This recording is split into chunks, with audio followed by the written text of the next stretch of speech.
আপনারা কখন নিজে থেকে আহ সেই লেখকের গল্প নিয়ে অডিও স্টোরি আমরা বানাই এই বিষয়ে জানতে চেয়েছেন, সেটা আগে বলে দিই যে প্রতিলিপি এফএম এ কোন গল্প নেওয়া হয় এটা বলতে গেলে অধিকাংশ ক্ষেত্রে আমরা কিন্তু লিটারেচার প্ল্যাটফর্ম থেকেই প্রতিলিপি এফএম এর গল্পগুলো নিই। কিছু সংখ্যক বাইরের গল্পও নেওয়া হয়, কিন্তু সেটা অন্য প্রসঙ্গ। প্রথমে আলোচনা করি যে প্রতিলিপির প্ল্যাটফর্ম থেকে যেই গল্পগুলো নেওয়া হয় সেগুলো ঠিক কোন গল্পগুলো। তো সেক্ষেত্রে বলি যে এইখানে যেই গল্পগুলো নেওয়া হয়, তো সেই গল্পগুলো হচ্ছে যে সবসময় যে আমরা রেটিং দেখে অথবা রিভিউ দেখে অথবা ফলোয়ার্স দেখে যে গল্প নিই সেটা কিন্তু একেবারেই নয়।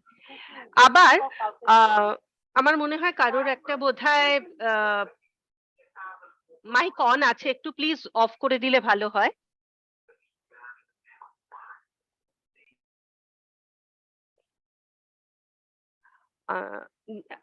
যেটা বলছিলাম যে লিটারেচার গ্রুপ থেকে যেই গল্পগুলো আমরা সিলেক্ট করে থাকি সেটার মধ্যে সবার আগে যেটা দেখা হয় যে কন্টেন্টের কোয়ালিটি।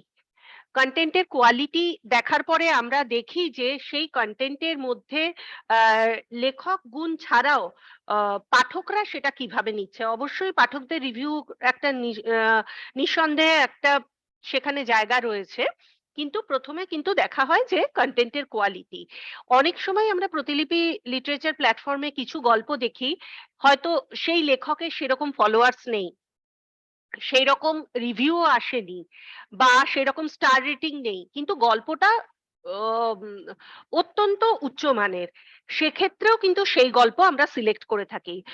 আসল কথা হলো যে আমাদের একটা এডিটিং টিম রয়েছে এবং সেই এডিটর টিমের মধ্যে থেকে এডিটিং প্লাস এডিটর টিম, সেই এডিটর টিমস যারা রয়েছেন তারা এই গল্পগুলো সিলেক্ট করেন। সেটা কিন্তু একটা নির্বাচিত সিলেক্টেড টিম, তারা এই গল্পগুলো পড়ে সেখান থেকে গল্প সিলেক্ট করে থাকেন। এবার প্রশ্ন হলো যে প্রতিলিপি এফএম এ প্রতিলিপির গল্পটি কখন যায়। এই প্রসঙ্গে বলবো যে ধরুন অনেক সময় আপনারা হয়তো দেখবেন যে একটা গল্প 1 বা 2 মাস আগেই লেখা হয়েছে, সেই গল্পটার অডিও হয়ে গেল, অথচ মানেরই একটা গল্প হয়তো 2-3 বছর আগে লেখা হয়েছিল কিন্তু সেই গল্পটার অডিও হয়নি, কিন্তু সেটা অডিও করার মতো কিন্তু সব রকম উপাদান রয়েছে।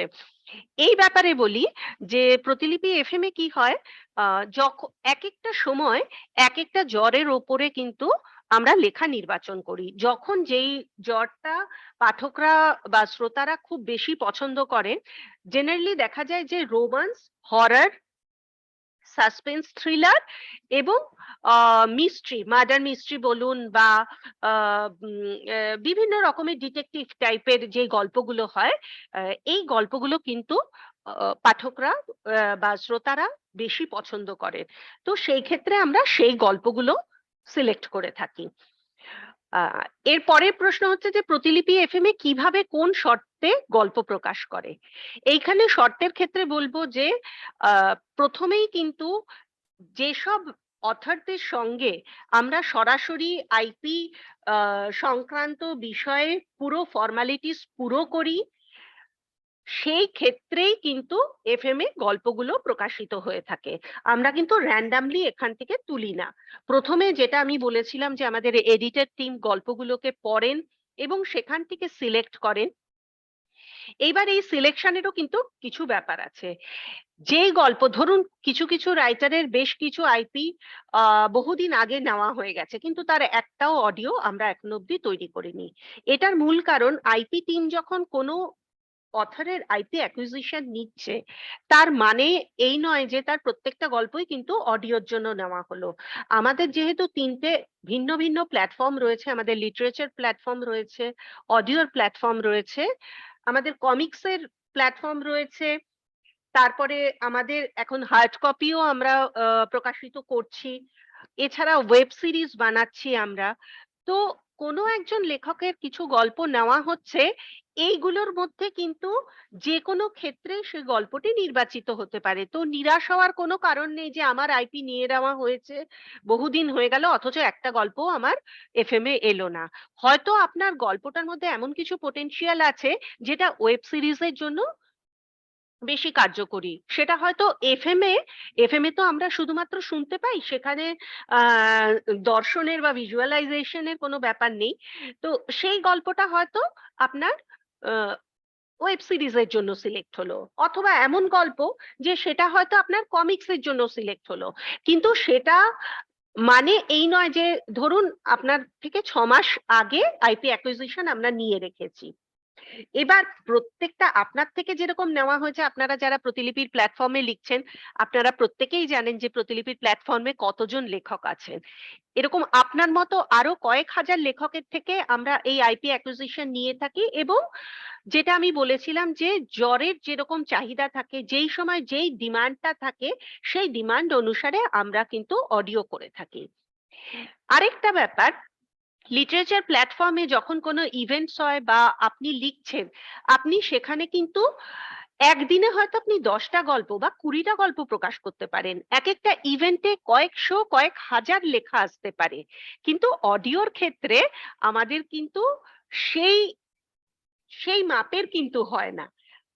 কারণটা হলো এটাই যে অডিও যখন হয়, আমরা গল্প সিলেক্ট করার পর সেটা আমরা প্রোডাকশনে পাঠাই, এবং এই যে প্রোডাকশনে পাঠানো হয় এর পিছনে কিন্তু একটা বড় টিম কাজ করে। একটা বড় স্টুডিও রয়েছে, সেখানে প্রচুর পরিমাণে ভয়েস ওভার আর্টিস্ট রয়েছেন, একটা এডিটিং টিম রয়েছে, আমাদের ডিজাইন টিম রয়েছে সেগুলোর কভার করার জন্য, সেগুলোর মিউজিক দেওয়ার জন্য একটা আলাদা মিউজিকের গ্রুপ রয়েছে। তো এতগুলো মানুষ কিন্তু এই অডিওর কাজটার সঙ্গে জড়িত। সেক্ষেত্রে হয়তো মাসে আমরা 15টা বা 20টা, কখনো 25টা অডিও করে থাকি। এইবার আপনি নিজেই বুঝতে পারবেন যে প্রতিলিপি লিটারেচার প্ল্যাটফর্মে এক মাসে কত লেখা প্রকাশিত হচ্ছে এবং এফএম এ কতগুলো অডিও প্রকাশিত হচ্ছে। এই কথা বলার কারণ হচ্ছে এটাই যে যদি মনে করা হয় যে আমার গল্পটা নেওয়া হয়েছে কিন্তু কিছু কাজ হচ্ছে না, তার মানে হয়তো আপনার গল্পটা কিউতে রয়েছে। যখন আমরা সেই জ্বরের ওপরে কাজ করব, অথবা আপনার আগে যাদের লেখা নেওয়া হয়েছিল তাদের লেখাগুলোর ওপরে কাজ হচ্ছে, আপনারটা হয়তো পরে আসবে। কিন্তু এটা কখনোই ভাববেন না যে আপনার আইপি যখন নিয়েছি, আইপি নেওয়ার অর্থ হলো যে একটা সেখানে অর্থকরী ব্যাপার জড়িত, আপনাকে সেখানে টাকা দিয়ে নেওয়া হয়েছে। সেখানে আমাদেরও একটা দায়বদ্ধতা তো থাকেই। আর সেই কারণেই কি হয় যে একটা নির্দিষ্ট সময়ে আমরা সেই কাজগুলো করে থাকি। এবার আরেকটা প্রশ্ন এসছে যে আমার প্রকাশিত কোনো গল্প আমি অডিও স্টোরির আকারে প্রতিলিপি এফএম এর মঞ্চে প্রকাশ করতে চাই, এর জন্য আমাকে কি কি পদ্ধতি অনুসরণ করতে হবে সেটা যদি জানিয়ে দেন তাহলে খুব ভালো হয়। খুব ভালো প্রশ্ন। যে অনেকেই কিন্তু নিজের লেখা, খুব স্বাভাবিক, যখনই কেউ লেখা লিখছেন আপনারও মনে হচ্ছে যে যদি আমার এই গল্পটা নিয়ে অডিও হতো খুব ভালো হতো। এবার যেটা আমি বললাম যে এত হাজার হাজার লেখা নিয়ে কিন্তু আমরা প্রতি মুহূর্তে অডিও বানাতে পারি না, আমাদের কিছু সীমাবদ্ধতা আছে। কেননা এই অডিওর কাজটা করার পেছনে একটা হিউজ অ্যামাউন্ট আমাদের আহ সমস্ত স্টুডিওকে দিতে হয়, ভয়েস ওভার আর্টিস্টকে দিতে হয়, এডিটিং টিমকে দিতে হয়, এবং মিউজিক বা বিজিএম যারা করছে সেই বিজিএম টিমকে দিতে হয়। তার মানে বুঝতেই পারছেন যে একটা 3 ঘন্টা বা 4 ঘন্টার গল্প করতে আমাদের 50 থেকে কোনো কোনো ক্ষেত্রে 80,000, 90,000-এরও বা তার বেশিও খরচ হয়ে যেতে পারে। তার কারণ হচ্ছে কোনো কোনো গল্পের বিজিএম এর ডিমান্ড আলাদা থাকে, ভয়েস ওভার আর্টিস্ট আলাদা আলাদা থাকে। আপনারা হয়তো দেখেছেন যে সতীনাথ মুখোপাধ্যায়, উর্মিমালা বসু, এরা আহ, মানে বেশ বড় বড় ইনফ্লুয়েন্সার যারা রয়েছেন তাদের দিয়ে আমরা কাজ করাচ্ছি।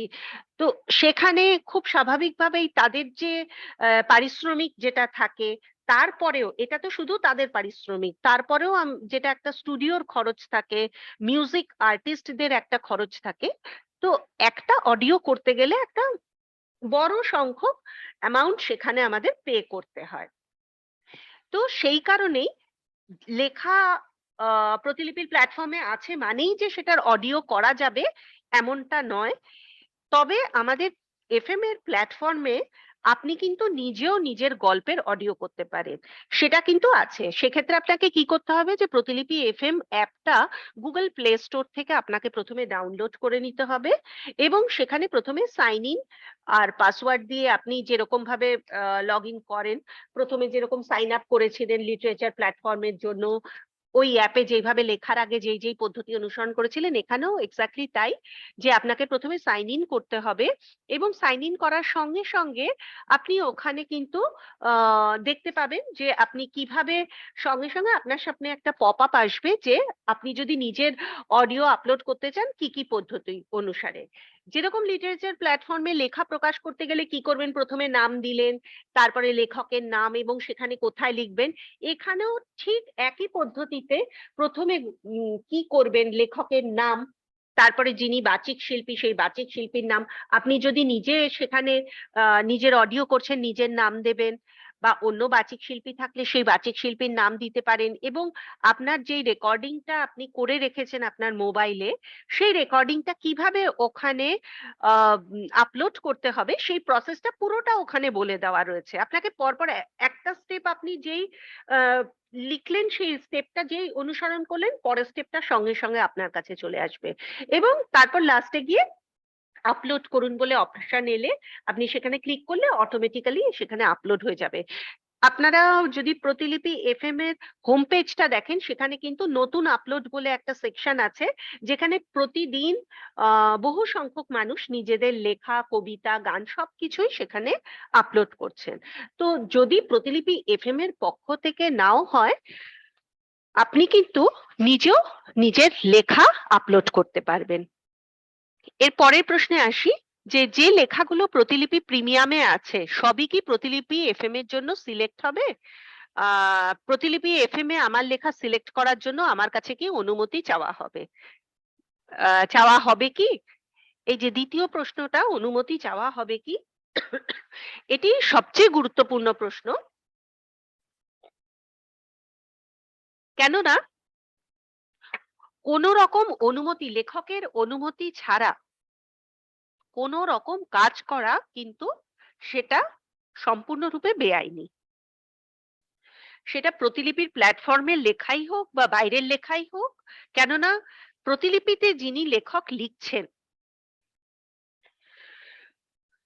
সেখানে, প্রতিলিপিতে যিনি লিখছেন লেখকের কপিরাইট কিন্তু 100% লেখকের নিজের। তো সেখানে যদি সেই লেখা নিয়ে, সেটা কমিক্স হোক, ওয়েব সিরিজ হোক বা যাই হোক না কেন, সবার প্রথমে কিন্তু আমরা লেখকের পারমিশনটা নিই। লেখক যদি অনুমতি দেন তাহলে তার সঙ্গে একটা এগ্রিমেন্ট হয়, যেটা সম্পূর্ণরূপে আইপি টিম করে থাকেন, এবং আইপি টিম করার পরে সেই এগ্রিমেন্ট একেবারে গভর্নমেন্টের সিলড পেপারে এগ্রিমেন্টটা হবে, এবং তারপরে আমরা সেই কাজে হাত দিই। তো কাজে এটা কখনোই ভাববেন না যে আপনার অনুমতি নেওয়া হয়নি অথচ এফএম এ কোনো গল্প আমরা অডিও করেছি।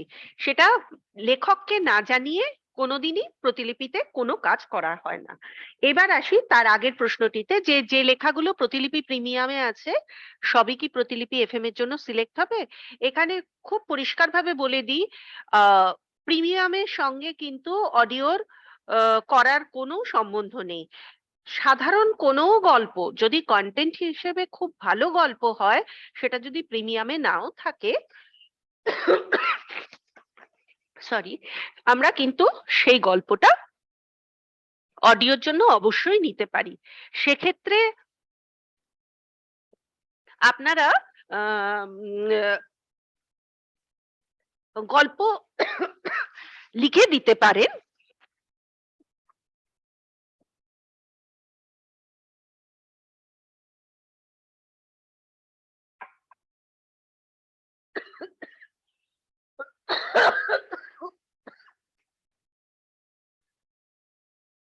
সরি, সেক্ষেত্রে আপনারা গল্পের লিঙ্ক কিন্তু অবশ্যই শেয়ার করতে পারেন, যে আমার এই গল্পটা আছে, আপনারা কি অডিও করবেন? সেটা অবশ্যই যে কোনো সময় audio@theprotilipi.com এ আপনারা পাঠাতে পারেন। আমরা প্রয়োজন বোধে যদি দেখি যে সেই কন্টেন্টটা অডিওর জন্য উপযুক্ত আমরা নিশ্চয়ই করব সেই অডিও। এবার আরেকজনের প্রশ্ন হচ্ছে যে লেখাগুলো প্রতিলিপি প্রিমিয়ামে আছে, আ উম না, এই প্রশ্নটারই বোধহয় আমি উত্তর দিলাম। এর পরের প্রশ্ন হচ্ছে যে আমার গল্পগুলো কবে অডিও বুক করা হবে দয়া করে জানাবেন। অনেকদিন হয়ে গেল কোন রকম আপডেট পাই না।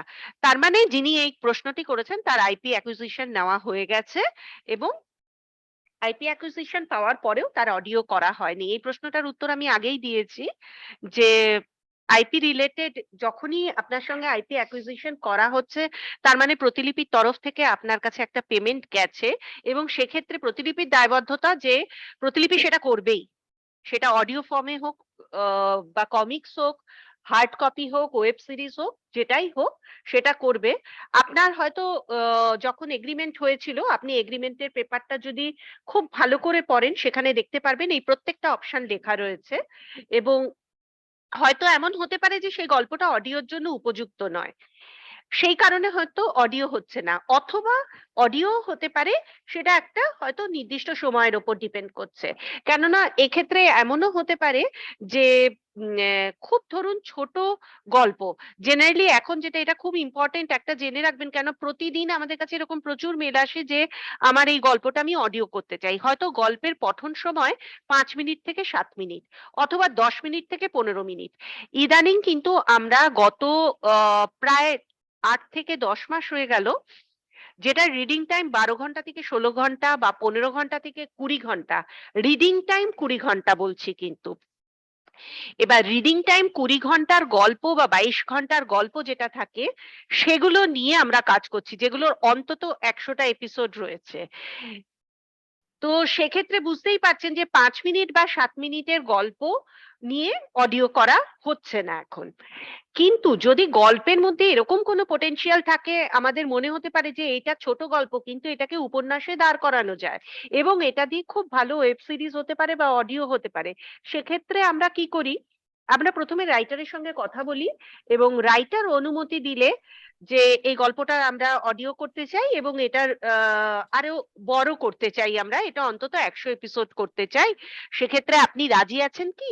যদি রাইটার রাজি থাকেন তখন সেইটার ওপর আমরা কাজ শুরু করি। ১ম এ আমরা অফার করি রাইটার নিজে লিখুক এবং রাইটার যদি বলেন যে না আমি নিজে লিখতে চাই না, কোনো আ এডিটিং টিমকে দিয়ে আপনারা এটা লেখান, স্ক্রিপ্ট রাইটারকে দিয়ে লেখান। সেক্ষেত্রে আমরা তখন স্ক্রিপ্ট রাইটারকে দিয়ে লিখিয়ে তারপর সেটা লেখকের সঙ্গে আলোচনা করে তবে আমরা সেটার অডিও করি। এরপরে আরেকটি প্রশ্ন আছে যে কোনো গল্প অডিও স্টোরি বানিয়ে ফাইনাল করার আগে আমি শুনে দেখতে চাই। অডিওতে কোথাও কিছু এডিট করার থাকলে সেখানে কি আমার মতামত গ্রাহ্য হবে? এটা ১ম এই বলে দিই, এটা কখনোই সম্ভব হবে না। আপনার অডিও যখন একবার অডিওর জন্য যদি নির্বাচিত করা হয়েছে আপনার গল্প, সেক্ষেত্রে আমরা কি করি যে গল্পটা আমাদের এডিটিং টিম সেখানে আ সেটা সিলেক্ট করেন। অনেক ক্ষেত্রে এরকম হয় কিছু সেখানে চেঞ্জেস এর দরকার হয়। কেননা একটা লিখিত গল্প যখন অডিও ফর্মে আসে সেটার কিন্তু একটু পার্থক্য হয়ে যায়। আমরা মানে আমি একটু বিস্তারে বলতে গেলে ধরুন কোনো একটা আ উম প্রাকৃতিক দৃশ্যের বর্ণনা যেটা লিখিত রূপে আছে হয়তো সেখানে ৫০০ শব্দে লিখেছে। এবার ৫০০ শব্দ যে লেখাটা সেটা যদি আমি অডিও করি, আ লোকের ধৈর্য থাকবে না সেটা শোনার জন্য। কেননা এটা ভিজুয়ালাইজেশন হচ্ছে না। এখানে কি হচ্ছে যে জাস্ট একজন পড়ে শোনাচ্ছে যে সেই প্রাকৃতিক দৃশ্যটা। তো সেখানে সেটাকে সংক্ষিপ্ত করতে হবে। এই যে এডিটিং টিম কাজটা করে, এই কাজটা কিভাবে করে যে যেখানে যতটুকু প্রয়োজন সেটা নেয়। কিন্তু সবার ১ম এ বলি যে স্টোরি লাইন কিন্তু একটুও চেঞ্জ হয় না এখানে। গল্পটা যা আছে সেইটাকে সেরকম ভাবে রেখে সেখানে অডিওর জন্য গল্পটাকে নেওয়া হয় যে এইখানে এইভাবে এই জায়গাগুলো চেঞ্জ করতে হবে। আমাদের কেননা কথোপকথনের ভাষা আর লিখিত ভাষা দুটো তো সেম নয়। ধরুন একটা কোনো রোড সাইড রোমিও কথা বলছে। তার যেই ভাষাটা হবে, আ যিনি লিখেছেন গল্পটা হয়তো তিনি সেখানে খুব মার্জিত ভাষায় লিখেছেন গল্পটা। কিন্তু যখন অডিও করা হচ্ছে সেখানে হয়তো ২-৪ টে বিশেষণ এমন দেওয়ার দরকার যেটা অডিওর জন্য প্রযোজ্য। তো সেক্ষেত্রে ওই চেঞ্জেস গুলো দরকার হয়ে থাকে। তো এই কারণেই যখন এডিটিং টিম ওটা করছে, সেটা করার পর যখন প্রোডাকশন হাউসে যাচ্ছে এবং সেখানে ন্যারেটররা সেটা পড়ছেন, তারা পড়তে গিয়ে সেখানে আবার কিছু কিছু চেঞ্জেস করছেন। এইবার কোথাও কিছু অ্যাড হচ্ছে, কোথাও কিছু সেখানে আমরা মাইনাস করছি। এই পুরো ব্যাপারটা এতটাই সময় সাপেক্ষ, সেখানে যদি আবার রাইটারের পারমিশন নিতে যাওয়া হয় এবং রাইটার সেখানে নতুন কিছু বলবেন, তারপর সেখানে এডিটর সেখানে আবার আলাদা করে লিখবেন, তারপর আবার আলাদা করে প্রোডাকশন, কাজে বুঝতেই পারছেন যে এত সময় সাপেক্ষ ব্যাপার যে এটা পসিবল নয়। এর পরের প্রশ্ন আসি, প্রতিলিপি এফএম এ লেখা নির্বাচিত হলে লেখককে কিছু অর্থ প্রদান করা হয় কিনা। প্রথমেই বলি, যখন আইপি অ্যাকুইজিশন হয় তখনই কিন্তু এককালীন যে একটা টাকা দেওয়া হয়, অথবা অ্যাকর্ডিং টু এগ্রিমেন্ট সেখানে যতগুলো ক্লজ দেওয়া রয়েছে সেই ক্লজ অনুসারে কিন্তু লেখককে টাকা দেওয়ার পরেই কিন্তু আমাদের কাজ শুরু হয়। এক্ষেত্রে আলাদা করে অডিওর জন্য লেখককে টাকা দেওয়া হচ্ছে না। এগ্রিমেন্টের আগেই লেখককে কিন্তু, মানে যখন এগ্রিমেন্ট হচ্ছে সেই সময় কিন্তু আমরা অর্থ প্রদান করে থাকি। পরের প্রশ্ন, প্রতিলিপি এফএম প্রিমিয়ামের থেকে কবে রেভিনিউ পাবো? প্রতিলিপির এফএম এ গল্পগুলোতে যদি ভিউজ বাড়ে তাহলে কি আমরা কোনো রেভিনিউ পাবো? খুব ভালো প্রশ্ন, এটা বারবারই করেন অনেক লেখক। যে যেহেতু আপনারা লিটারেচারে লিখছেন এবং সেখানে সাবস্ক্রিপশন হলে সেটা অনুসারে আপনাদের একটা আয় হয়, প্রতিলিপি এফএম এও হবে, কিন্তু সেটা একটা, আমি পরিষ্কার একটা ধারণা এটা আপনাদের থাকা দরকার। ধরুন আপনার গল্পটা প্রতিলিপি এফএম এ নেওয়া হয়েছে, সেটা যদি প্রিমিয়ামেও নেওয়া হয় তাতেও কোনো অসুবিধে নেই, যদি নন প্রিমিয়াম হয় তাতেও কোনো অসুবিধে নেই। একটা অডিও করতে যতটা খরচ হয় আমি আগেই বিস্তারে বলেছিলাম। এবার সেই অ্যামাউন্টটা যখন আমাদের উঠে আসে, এখানে ওই এগ্রিমেন্ট পেপারেই লেখা থাকে যে এখানে একটা প্রফিটের যে ব্যাপারটা থাকে, মানে যখন একটা অডিও হয় সেক্ষেত্রে সেটা ডিপেন্ড করে যে কন্ট্রাক্টটা হয়েছিল সেই কন্ট্রাক্টের ওপরে। সেই কন্ট্রাক্টটা টোটালি প্রফিট শেয়ারিং কন্ট্রাক্ট, মানে যে যতটা হবে সেই প্রফিটের একটা সার্টেন অ্যামাউন্ট অথরের কাছে যাবে। কিন্তু কখন যাবে? ধরুন আপনার অডিওটা করতে গিয়ে আমাদের ৬০,০০০ টাকা খরচ হয়েছে।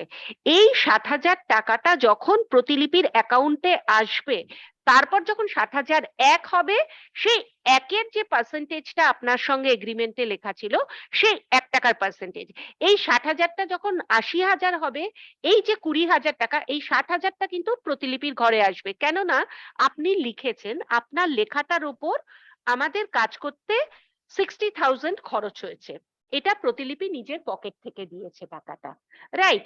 আর আপনি যদি বলেন তাহলে তো আমার লেখাটা নিয়ে অডিও হলো, আমি তো তাহলে কিছুই পেলাম না। না, আপনি পেয়েছেন। যখন এগ্রিমেন্ট হয়েছে তখন আইপি অ্যাকুইজিশন টিম আপনাকে একটা সার্টেন অ্যামাউন্ট দিয়েছেন ওই লেখাটার আইপি নেওয়ার জন্য, আপনি সেই টাকাটা পেয়েছেন। তারপরে অ্যাডিশনাল যেই টাকাটা অডিওর জন্য করা হয়েছে এবং অডিওতে সেই অ্যামাউন্টটা উঠে যাওয়ার পরের যে রেভিনিউটা, সেটা ডেফিনিটলি পার্সেন্ট অনুসারে, যেটা আপনার এগ্রিমেন্টে হয়েছিল সেই অনুসারে আপনি পাবেন। পরের এটা শেষ প্রশ্ন, যে এখানে আমার লেখা কোনো গল্প প্রিমিয়ামে চললে সেখান থেকে আমার কত আয় হচ্ছে অথবা আমি কত মূল্য পাচ্ছি সেটা কিভাবে জানতে পারবো?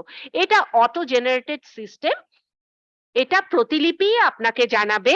কেননা খুব স্বাভাবিক, আপনি বুঝতে পারছেন না যে আপনার লেখাটা হয়তো আপনি দেখলেন প্রচুর ভিউয়ার্স পেয়েছে এবং সেখানে আপনার কটা বিক্রি হলো, যদি প্রিমিয়াম কন্টেন্ট হয় কটা বিক্রি হলো না হলো, সেই সম্পূর্ণটা কিন্তু দেখছে প্রতিলিপি এফএম টিম।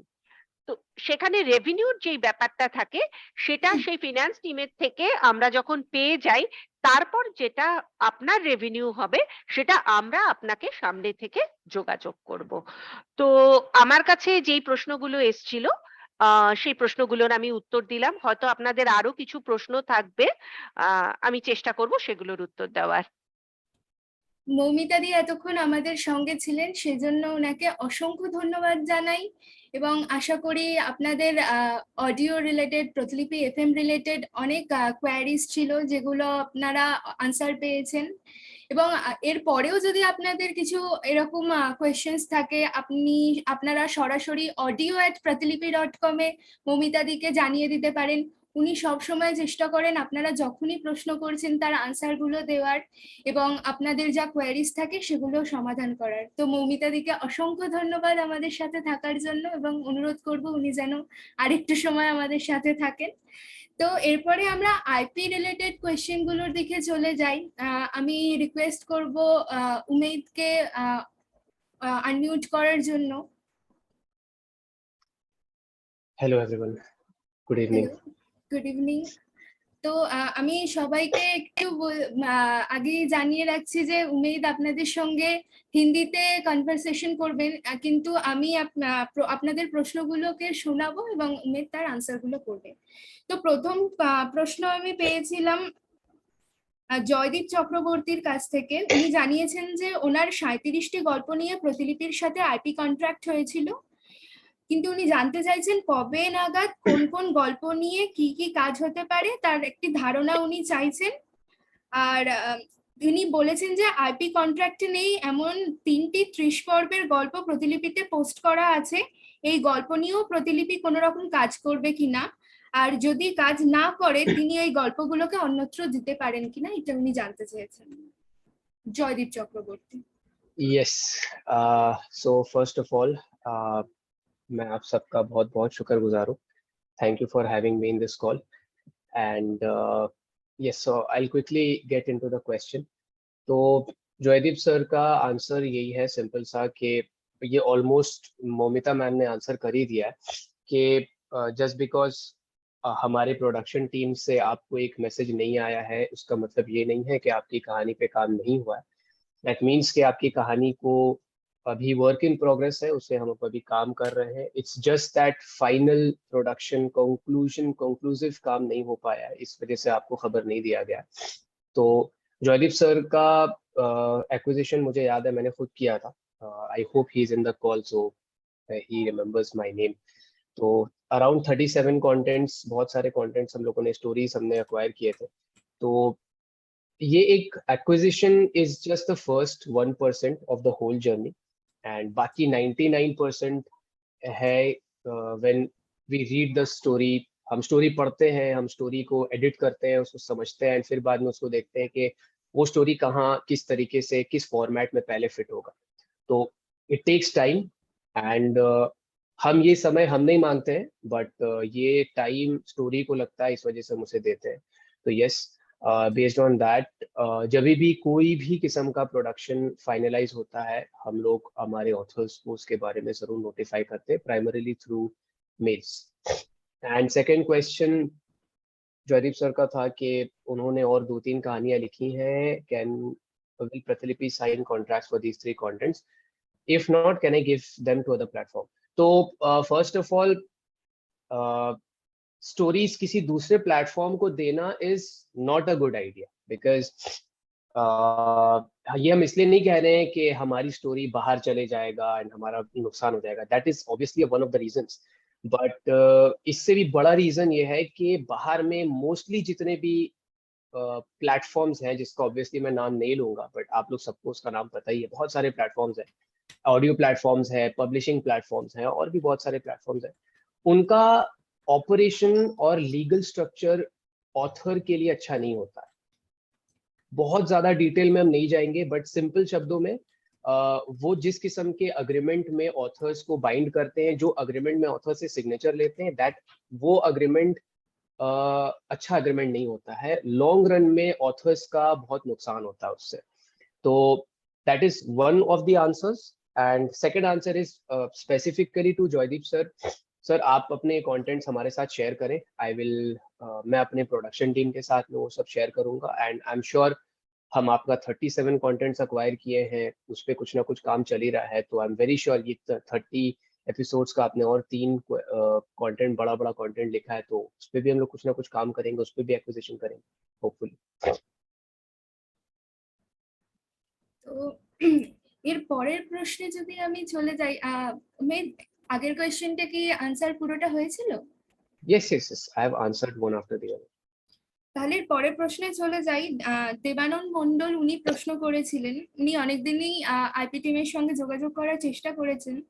তো ওনার প্রশ্নটা বলি, ওনার আইপি কন্ট্রাক্ট সাইন হয়েছিল 21/5/2022-এ। উনি কন্ট্রাক্ট আইডিও পাঠিয়েছেন, আমি মেটকে দিয়ে দিয়েছি। তো উনি জানিয়েছেন যে ওনার লেখা মোট 3টি উপন্যাস এবং 20টি ছোট গল্প আছে। প্রতিলিপি এই কাহিনীগুলোকে বিভিন্ন ফর্মে কনভার্ট করতে চেয়েছিলেন। এর বিনিময়ে উনি অ্যাডভান্সও পেয়ে গেছেন, কিন্তু তারপরে প্রতিলিপির তরফ থেকে উনি যোগাযোগ করতে চাইছিলেন, কিন্তু যোগাযোগ হয়নি। তিনি জানতে চাইছেন যে কাজ এগিয়েছে কিনা, আর হলেও কত সময় লাগতে পারে বিভিন্ন ফরম্যাটে কনভার্ট হতে গেলে। So देवानंद सर का भी ऑलमोस्ट सेम ही क्वेश्चन है जो पहले जॉयदीप सर का था। इसके आंसर को मैं बहुत शॉर्ट में बताऊंगा कि अगेन देवानंद सर का he is also one of those authors जिनका मैंने खुद एक्विजिशन किया था, मेरी टीम ने किया था। तो अगर आपको हमारे साइड से मैसेज नहीं आया है कि हमने आपकी स्टोरी को अभी कुछ फॉर्मेट में नहीं बनाया, that does not mean that हम लोग आपकी स्टोरी को अपने पास जमा करके रख लिया और उस पर काम नहीं हो रहा। बिकॉज जैसे मौमिता मैम ने बताया कि हमने आपकी स्टोरी को फ्री में एक्वायर नहीं किया, we have invested money into it. तो ऑब्वियसली हम उस स्टोरी पे काम करेंगे। और एक छोटा एग्जांपल हम देंगे, बिकॉज ये सेकंड टाइम है जो ये सवाल आ रहा है, एंड आई थिंक ये सेम क्वेश्चन फिर से दोबारा भी आएगा। तो मोस्ट प्रोबेबली ये एक छोटा एग्जांपल से बाकी वो सारा क्वेश्चंस एक ही बार में आंसर हो जाएगा। एक स्टोरी है शैतान से समझौता। It is a very good story, Hindi में लिखा हुआ है, वर्षा श्रीवास्तव जी का लिखा हुआ है। उनका स्टोरी हमने अराउंड 1.5 ईयर पहले अक्वायर किया था, एंड अब जाकर हमने एक प्रोडक्शन हाउस के साथ में उस स्टोरी का एक वेब सीरीज का डील क्रैक किया है। तो लाइक आई सेड, हर एक स्टोरी का एक जर्नी है, उसको टाइम लगता है ग्रो करने में। बट डज दैट मीन कि ये स्टोरी पे पिछले 1.5 ईयर से कुछ भी काम नहीं हुआ? नो, एक्चुअली में फॉर द पास्ट 1.5 ईयर हमने उस कहानी पे बुक्स लॉन्च किया, कॉमिक्स बनाया, मोशन कॉमिक्स बनाया, and I think audio story भी बनाया होगा, एंड प्रीमियम में भी हमने डाला। तो एक लाइफ टाइम एक जर्नी से होते हुए वो एक बड़ा प्रोजेक्ट के पास आया है। तो सिमिलरली आपके सारे स्टोरीज एक लाइफ टाइम एक जर्नी से होते हुए एक के बाद दूसरा, दूसरे के बाद तीसरा, छोटा, मीडियम साइज, फिर बड़ा प्रोजेक्ट की तरफ में वो आगे बढ़ता होता है। एंड प्रोडक्शन, स्टोरी का जो प्रोडक्शन है अक्रॉस द होल वर्ल्ड, सबसे बड़ा चीज प्रोडक्शन में जो डायरेक्टर्स, प्रोडक्शन टीम या जो भी है वो मांगते हैं वो है टाइम। कोई भी मूवी है उसमें टाइम लगेगा बनाने में। अगर आप उसको प्रोड्यूस होने में, उसको ग्रो करने में टाइम नहीं देंगे तो वो सही से प्रोड्यूस नहीं होगा। One of the best example is Baahubali. Baahubali was made I think in like 7 or 12 years. It took time, I think 7 or 8 years. तो अब वो सेम स्टोरी को राजामौली सर बहुत आसानी से उसे 2 साल में बना सकते थे, बट उन्होंने उस स्टोरी को टाइम दिया, उस स्टोरी को डेवलप किया। अगेन हम ये नहीं कह रहे कि हम लोग को 10 साल चाहिए, but the simple sober answer is के every story need some time, and उस स्टोरी को हम वो टाइम देते हैं, फिर उसके बाद में उसके ऊपर काम कर रहे होते हैं। सेकेंड पार्ट जो सर ने पूछा है कि वो उन्होंने हमको रीच आउट किया था, हमने उनको आंसर नहीं किया। I think I like honestly I don't have real answer, because मेरी team, I am the head of the IP acquisition team. तो बंगाली के जो मैनेजर हैं उनसे आपका बातचीत होता होगा। तो वेरी इजीली सर आप ipbengali@pratilipi.com हमारा वेबसाइट, हमारा मेल आईडी है, और उस मेल आईडी को हम भी रेगुलर बेसिस पे चेक करते हैं और करते रहेंगे। आप उसमें अपना जो भी क्वेश्चंस है, जो भी क्वेरीज है, सजेशंस है, कोई नया स्टोरी है जिसको आपको हमें देना है, वो आप उसमें भेज दीजिए। And this is very general, अगर आप में से किसी को भी अपनी कहानियों के ऊपर में काम करवाना है, प्रतिलिपि को के साथ में शेयर करना है, आप हमें वो अपनी कहानी का लिंक ipbengali@pratilipi.com में भेज सकते हैं, उसके ऊपर काम करेंगे। Will try our best.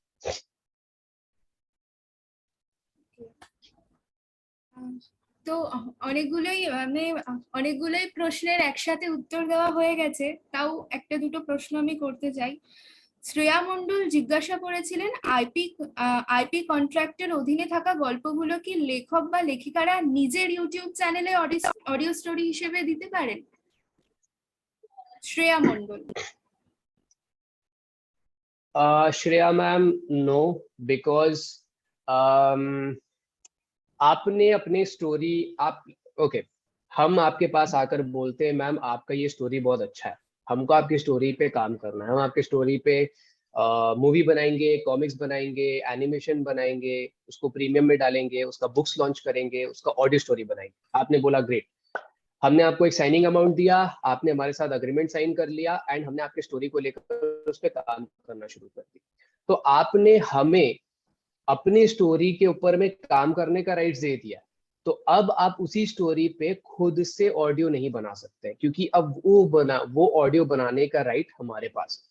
ये तो लीगल फ्रेमवर्क में मैंने आपको आंसर कर दिया। सेकंड आंसर इस सेम क्वेश्चन का एक हो सकता है कि फॉर एग्जाम्पल अगर जैसे मोमिता मैम अगर इस क्वेश्चन का आंसर देती तो और अच्छा होता। तो मोमिता मैम ने भी आपको बताया कि हम लोग कितना रिसोर्स और कितना time and money and hard work लगाते हैं किसी भी स्टोरीज को प्रोड्यूस करने में। हम लोग professional voice over artist, editors and studios के साथ में काम करते हैं। अब एक तरफ इतना सारा बड़ा बजट है, प्रोफेशनल्स एंड एक्सपर्ट्स इन्वॉल्व है, एंड दूसरी तरफ आप उसे अपने घर में फोन में बैठकर उसको रिकॉर्ड करेंगे और उसे यूट्यूब में डाल देंगे। अब यहाँ पर एक सेम दोनों सेम स्टोरीज है, यहाँ पर एक प्रोफेशनल सेटअप में उसको बनाया गया है और यहाँ पर लेस प्रोफेशनल होमली सेटअप में उसको बनाया गया है। तो एक ही स्टोरी का जब दो डिफरेंट वर्जन मार्केट में रहता है तो ऑडियंस जो है वो डिवाइड हो जाता है। इस कारण भी एक कहानी का अगर एक ऑडियो बना हुआ है तो बेहतर है कि वो एक ही जगह रहे, दो तीन प्लेटफॉर्म अलग अलग वर्जन में रहे। इससे क्या होगा कि ऑडियंस जो है जैसे 100 है तो वो 100 डिवाइडेड बाई 2 हो जाएगा या 100 डिवाइडेड बाई 5 हो जाएगा। इससे बेहतर है कि ऑडियंस सारा का सारा एक ही जगह है। तो that is the second answer to that same question.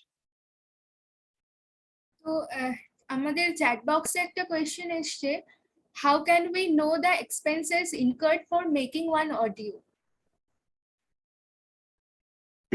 Okay. Expenses behind making an audio is not that like concrete, कोई ऐसा fixed expense नहीं होता है। And secondly, Momita madam will also confirm that ये बहुत ही internal और confidential matter होता है, because अब we are working with, जैसे हम 3-4-5 vendors के साथ में काम कर रहे हैं, अब उनके साथ में हमने अग्रीमेंट साइन किया है कि हम आपको इतना पैसा देंगे और हमारे लिए काम करने के लिए। फिर हमने किसी दूसरे वेंडर्स के साथ में दूसरा अग्रीमेंट साइन किया, उनको हमने एक अलग अमाउंट दिया है। तो publicly we can not obviously say that, but yes आप लोगों के लिए मुझे लगता है कि इतना ही जानना काफी है कि हम कभी भी क्वालिटी को डिस्काउंट नहीं करते हैं। हम कभी भी कंटेंट में अगर 0.1% भी इम्प्रूवमेंट हो सकता है तो उस 0.1% को भी हम लोग इम्प्रूव करते हैं, फिर चाहे उसके लिए हमको एक्स्ट्रा पैसा खर्चा करना पड़े या एक अच्छा सेटअप बनाना पड़े या एक प्रॉपर कुछ भी उसमें करना पड़े। तो I think that answers the question. আমি মাঝখানে একটা কোয়েশ্চেন বাদ দিয়ে আরেকটা কোয়েশ্চেনে যাই, রোল নাম্বার 16-তে দেওয়া আছে। হীরক মুখোপাধ্যায় আমাদের কাছে জানতে চেয়েছিলেন, কোনো সংস্থা লেখা নেওয়ার ব্যাপারে উৎসাহ দেখালে প্রতিলিপির মাধ্যমে কি তাদের সাথে যোগাযোগ করা যেতে পারে? যদি তা সম্ভব হয় তাহলে কিভাবে? আরো আরেকটা কোয়েশ্চেন আছে সঙ্গেই, ইতিমধ্যে কোনো সংস্থা যদি অডিও স্টোরি বা পডকাস্ট করে থাকে তাহলে সেই গল্প অন্য কোনো সংস্থাকে দিতে পারা যাবে কি? হীরক মুখোপাধ্যায় কোয়েশ্চেন করেছেন। Okay, so answering the first question, पहला क्वेश्चन में 2 सब डिवीजन है। अगर वो स्टोरी को हमने एक्वायर किया है, प्रतिलिपि ने अगर एक्वायर किया है, तो जो भी ऑफर आपको स्टोरी के लिए आता है उसको हम डील कर लेंगे। That is very easy. Let's just say वो स्टोरी प्रतिलिपि ने एक्वायर नहीं किया, वो स्टोरी आपके ही पास है, आपने प्रतिलिपि को नहीं बेचा या अपने प्रतिलिपि के साथ में एग्रीमेंट नहीं किया, इन दैट केस आप उस स्टोरी को किसी भी ऑर्गेनाइजेशन को बेच सकते हैं। But personally in that case also आप हमको रीच आउट किया करें, अगेन ipbengali@प्रतिलिपि.com। आप हमसे एडवाइस ले सकते हैं कि आई हैव द स्टोरी और ये कोई प्रोडक्शन हाउस है जो हमको रीच आउट कर रहा है एंड हमको ये सारा ऑफर दे रहा है। मैंने खुद पर्सनली बहुत सारे ऐसे ऑथर्स से बात किया, उन्होंने मुझसे बताया, इनफैक्ट हमने उनकी स्टोरी एक्वायर भी नहीं किया था, हमारा एक पर्सनल रिलेशन रहता है ऑथर्स के साथ, तो उन्होंने उस वास्ते हमसे रीच आउट किया था कि सर ये कोई XYZ कंपनी है जो मेरा ये स्टोरीज के ऊपर काम करना चाहता है। तो यस, तो इन शॉर्ट आपको कभी भी कहीं से भी ऑफर आए, आप बिल्कुल निश्चिंत होकर feel free to reach out to us at ipbengali@प्रतिलिपि.com एंड हम अपने तरफ से आपको जितना पॉसिबल एडवाइस होगा जो आपके लिए बेहतर होगा, आपके स्टोरी के लिए बेहतर होगा, उसको देने की कोशिश करेंगे। And second is the question related to audio story. Yes, अगर आपके एक स्टोरी पे ऑडियो बन चुका है तो आप उस स्टोरी के बाकी सारे राइट्स को प्रतिलिपि को दे सकते हैं। इसके लिए एक छोटा सा एग्जांपल हम आपको देंगे। जैसे से फॉर एग्जांपल आपके पास एक 5 BHK घर है, एक घर में 5 रूम्स है एंड आपने एक रूम को किसी को रेंट में दे दिया है। दैट मीन्स कि आपका 5 रूम्स में सिर्फ एक रूम जो है वो कोई ले चुका है, बाकी 4 रूम्स एम्प्टी है, वो कोई और आके ले सकता है। सिमिलरली स्टोरी का भी सेम सिचुएशन है। अगर आपके स्टोरी पे ऑडियो का राइट्स किसी ने ले लिया, यानी ऑडियो का रूम किसी ने रेंट पे ले लिया है, तो दैट डज नॉट मीन के बाकी सारा राइट्स जो है वो और कोई ले नहीं सकता। आप बाकी सारे राइट्स भी किसी कंपनी को दे सकते हैं, वो सारा राइट्स भी वो दूसरा कंपनी उस पर काम कर सकता है। इसका एक और एग्जांपल हम आपको दें, जैसे हैरी पॉटर स्टोरी का print right Harper Collins company के पास है और उसका audio visual right Warner brothers के पास है और उसका गेमिंग राइट, एनिमेशन राइट वो वार्नर ब्रदर्स एंड सोनी के पास है। तो एक ही स्टोरी का मल्टीपल राइट्स मल्टीपल कंपनीज के पास है। तो यस, इट इज पॉसिबल।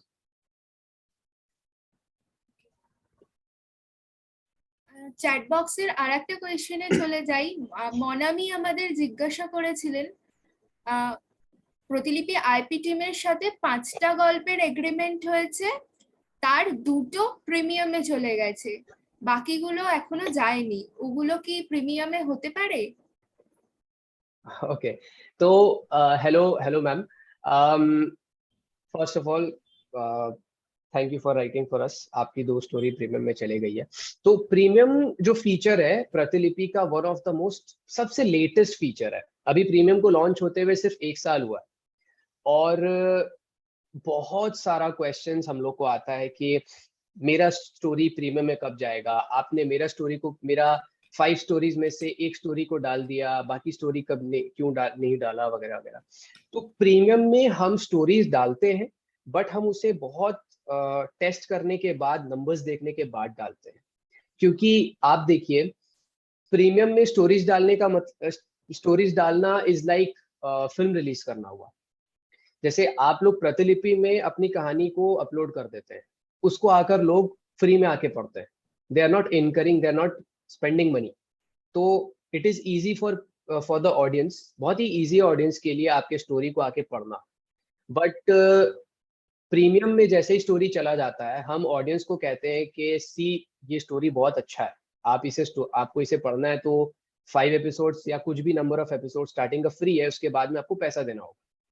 अब अगर ऑडियंस उस स्टोरी को पैसा देकर खरीद कर पढ़ती है तो we will have to make sure कि वो स्टोरी उतना स्ट्रॉन्ग स्टोरी है। और अगर ऑडियंस को वो स्टोरी स्ट्रॉन्ग नहीं लगता है तो फिर ऑडियंस बोलती है कि भाई मैंने अपना पैसा सही जगह इन्वेस्ट नहीं किया, मैंने अपना पैसा सही जगह खर्च नहीं किया। तो अभी जो आपके 5 स्टोरीज में से 2 स्टोरीज प्रीमियम में गया है, वो स्टोरीज हमारे हिसाब से नंबर्स में बिल्कुल फिट एंड फाइन थे, इस वजह से हमने फौरन उसको डाल दिया। अभी राइट नाउ एक नया चीज हम लोग कर रहे हैं, हम लोग ऑलरेडी अक्वायर्ड स्टोरीज जो कि प्रीमियम में नहीं है, उसको हम लोग बैठकर उसको पढ़ते हैं और देखते हैं कि इसको थोड़ा थोड़ा कैसे इंप्रूव किया जाए। फॉर एग्जाम्पल, किसी स्टोरी का कवर इमेज है, उसको थोड़ा सा हमने चेंज कर दिया, इंप्रूव कर दिया। ऐसे नहीं कि एक्स का वाई बना दिया और जेड का ए बना दिया, ऐसा नहीं, थोड़ा सा इंप्रूव कर दिया ताकि वो देखने में और बेहतर लगे। आपका टाइटल को थोड़ा सा और इम्प्रूव कर दिया। अगर एपिसोड में कितना एपिसोड का लेंथ है उसको थोड़ा इम्प्रूव कर दिया, एडिटिंग करके उसको ठीक कर दिया, एंड फिर उसको डाला, और अब हम देखते हैं कि रीडर्स उसको पढ़ रहे हैं, उसको उसके ऊपर पैसा खर्चा कर रहे हैं। तो ये भी करके हम लोग बाकी जितने भी स्टोरीज है उसको ज्यादा से ज्यादा प्रीमियम में डालने की कोशिश कर रहे हैं। लास्टली, ऑथर्स को जनरली लगता है कि प्रतिलिपि कुछ ही कहानियों को प्रीमियम में डाल देती है और बाकी सारी कहानियों को प्रीमियम में नहीं डालती है। ऐसा नहीं है। आप ही सोचिए, प्रीमियम हमारे लिए पैसा कमा रहा है, एंड प्रीमियम आपके लिए, उससे भी ज्यादा इंपॉर्टेंट, प्रीमियम हमारे ऑथर्स के लिए पैसा कमा रहा है, जो हमारे लिए एक लॉन्ग टर्म गोल और ड्रीम था। तो अब हम चाहेंगे कि प्रीमियम फीचर के द्वारा ऑथर्स को ज्यादा से ज्यादा इनकम अर्निंग अपॉर्चुनिटीज मिले, बट हम ये भी चाहेंगे कि ऑथर्स उससे आज भी कमाएं, 1 महीने बाद, 2 महीने बाद, 1 साल बाद, 10 साल बाद, एज लॉन्ग एज पॉसिबल कमाएं। उसके लिए इट इज इम्पॉर्टेंट कि हम प्रॉपर प्रेपरेशन करके उन सारे स्टोरीज को प्रीमियम में डालें, ना कि एक बार में सारा ही प्रीमियम में डाल दें। तो अगर आपकी 2 स्टोरीज प्रीमियम में गई है, तो दैट ऑल्सो मीन्स कि हम बाकी सारे स्टोरीज पे काम कर रहे हैं। As Moumita ma'am has said कि we have acquired the story, हमने उस पर पैसा इन्वेस्ट करके दिया है। तो जो भी स्टोरी अक्वायर हो गया, उसका सिंपल मतलब है कि वो हम उसके ऊपर काम कर रहे हैं, खत्म। उसका मतलब ये नहीं है कि हमने उसे अक्वायर करके कहीं पर रख दिया, नेवर, क्योंकि हमारा बहुत सारा पैसा खर्चा हुआ है। It's as simple as that. और आपकी 2 स्टोरीज प्रीमियम में चले गई है, बाकी 3 स्टोरीज भी एक एक करके हम लोग उसको प्रीमियम में डालने की जरूर कोशिश करेंगे, बिकॉज सिंपल सी बात है, हम लोग भी चाहेंगे कि आपकी 2 स्टोरी से पैसा कमाई हो रहा है तो बाकी 3 स्टोरीज से भी पैसा कमाया जाए। আর আরেকটা কোয়েশ্চেন আছে, রো নাম্বার 19 দেখতে পারো। দীপালি দে সামন্ত কোয়েশ্চেন করেছেন, যাদের একবার আইপি হয়ে গেছে তাদের কি আরেকবার আইপি হওয়ার সম্ভাবনা আছে? অনেকেরই তো আইপি হওয়ার পর বেশ কিছু উপন্যাস সমাপ্ত হয়েছে, তারা কি আশা রাখতে পারে যে তাদের সাথে আবার কন্ট্রাক্ট করা হবে? Yes yes absolutely. देखिए, आपका आईपी पहले हो चुका है या आपका आईपी कभी भी नहीं हुआ है, इससे इससे कोई मैटर नहीं करता है। व्हाट मैटर्स इज कि हमें स्टोरीज चाहिए। सो एग्जाम्पल के तौर पे मैं आपको और एक एग्जाम्पल देता हूँ। अभी रिसेंटली आपने सब Amazon कंपनी का नाम सुना। Amazon का एक ऑडिबल प्लेटफॉर्म है, वो ऑडिबल ऑडियो बुक्स बनाता है, ऑडियो स्टोरीज बनाता है। अब ऑडिबल के साथ में हमने एक डील किया है। वो उन्होंने कहा है कि आप मुझे अराउंड 300, 400 और 500 आवर्स कहानी के दो। हमने बोला ठीक है, आप हमारे साथ डील कर लो। अब Amazon बोलता है कि मुझे क्वालिटी कहानी चाहिए। अब मैं क्वालिटी कहानी हंट करूंगा अपने प्लेटफॉर्म पर। अब मैं ये थोड़ी देखूंगा कि मैंने किसी के साथ अग्रीमेंट किया है या नहीं किया है, या 1 साल पहले किया था या 2 साल पहले। नहीं, इट डजेंट मैटर। अगर हमें एक अच्छी कहानी मिलती है, जो कि हम हर वक्त ढूंढ रहे होते हैं, एंड सिर्फ एक ही या 2 लोग नहीं ढूंढ रहे होते हैं, हमारे टीम में अभी premium comics, motion comics, audio audio के 2 टीम्स हैं, 5 हो गया, audio visual, licensing and print. कुल मिला के 8 डिपार्टमेंट है जो कि कहानी को ढूंढ रही होती है। एंड 8 डिपार्टमेंट में भी बहुत सारे अलग अलग लोग हैं जो ढूंढ रहे होते हैं। तो वेरी इजीली 8 टीम है जो हर वक्त कहानी को हंट कर रहे होते हैं। अब जब वो कहानी हंट कर रहे हैं तो इट्स एज इजी एज कि वो आपकी कहानी को ढूंढ रहे हैं, और हम जब आपकी कहानी को पढ़ेंगे, हमें अच्छा लगेगा, हम ऑब्वियसली आपको रीच आउट करेंगे और आपकी कहानी को अक्वायर करके उसके ऊपर काम शुरू करेंगे। मतलब आप रो 15 भी पढ़िएगा, इट्स एन इम्पोर्टेंट क्वेश्चन। ওইটা মানে একদম লাস্টে আমি আসতাম, এবং একদম শেষে মৌমিতা দি এবং তোমাকেও একসঙ্গে একটা কোয়েশ্চেন করা আছে। তো আমি এইটাই চাই যে মানে অনেকে এখানে আছেন হয়তো তাদের সঙ্গে আইপি কন্ট্রাক্ট হয়নি, তারা বুঝতে হয়তো পারছেন না যে আইপি কন্ট্রাক্ট বিষয়টা কি, এটা হলে তাদের গল্পের সঙ্গে কি হতে পারে। তো এটার যদি একটা বেসিক আইডিয়া সবাইকে দেওয়া যায় খুব ভালো হয়, এবং কত বছরের জন্য হচ্ছে, লেখকেরা তার থেকে কি প্রফিট পেতে পারেন বা তার গল্পের সঙ্গে কি হতে পারে, তার একটা জেনারেল আইডিয়া যদি দেওয়া যায় খুব ভালো। So I'll answer it. Hmm. हाँ. So IP contract. IP means, IP का मतलब है intellectual property. अब intellectual property का मतलब है जैसे आपका घर है, आपका घर एक प्रॉपर्टी है, but it is physical in nature, हमको दिख रहा है कि मेरा घर है, आई कैन टच इट, तो वो फिजिकल प्रॉपर्टी है. बट देन ब्रांड नेम जो होता है, जैसे Nokia and Samsung and Saurabh Ganguly, Sachin Tendulkar, Cristiano Ronaldo, ये सब ये भी एक वैल्यूएबल एसेट है, बट इसको हम छू नहीं सकते, इसको हम देख नहीं सकते, ये सिर्फ ऑन पेपर वैल्यू रखता है. उसे इंटेलेक्चुअल प्रॉपर्टी कहते हैं और उसी को हम लोग शॉर्ट में आईपी कहते हैं. ठीक है, अब आई होप आईपी आपको समझ में आ गया होगा. अब आईपी कॉन्ट्रैक्ट का मतलब क्या है? आईपी कॉन्ट्रैक्ट का सिंपल मतलब है कि कोई भी ऐसा कॉन्ट्रैक्ट या अग्रीमेंट जिसके थ्रू, जिसके द्वारा, जिसके जरिए हम आपकी आईपी को अक्वायर करते हैं. अब इस केस में आपका इंटेलेक्चुअल प्रॉपर्टी आईपी स्टोरीज है. अब स्टोरी भी एक वैल्यूएबल एसेट है, ये आप लोगों को समझना जरूरी है. स्टोरी को सिर्फ पढ़ने के लिए इस्तेमाल नहीं किया जा सकता है. स्टोरी से मूवीज बनाया जा सकता है, स्टोरी से गेम्स बनाया जा सकता है, स्टोरी से थिएटर में प्लेस किया जा सकता है, स्टोरी से बुक्स लॉन्च किया जा सकता है, और ऐसे बहुत सारे किस्म के प्रोजेक्ट्स है जो किया जा सकता है. अब ये सारे प्रोजेक्ट्स को अलग अलग तरीके से मोनेटाइज किया जा सकता है, इससे पैसे बनाया जा सकता है. अगर मूवीज बना रहे हैं तो उसका टिकट बेच सकते हैं, अगर बुक्स बना रहे हैं तो बुक्स को बेचकर पैसे कमा सकते हैं, रॉयल्टी कमा सकते हैं, अगर गेम्स बना रहे हैं तो गेम्स बेचकर पैसे कमा सकते हैं, एटसेट्रा एटसेट्रा. तो अब ये जितना भी चीज है वो आपके स्टोरी से बनता है, और स्टोरी एक इंटेलेक्चुअल प्रॉपर्टी है, उसमें वैल्यू है.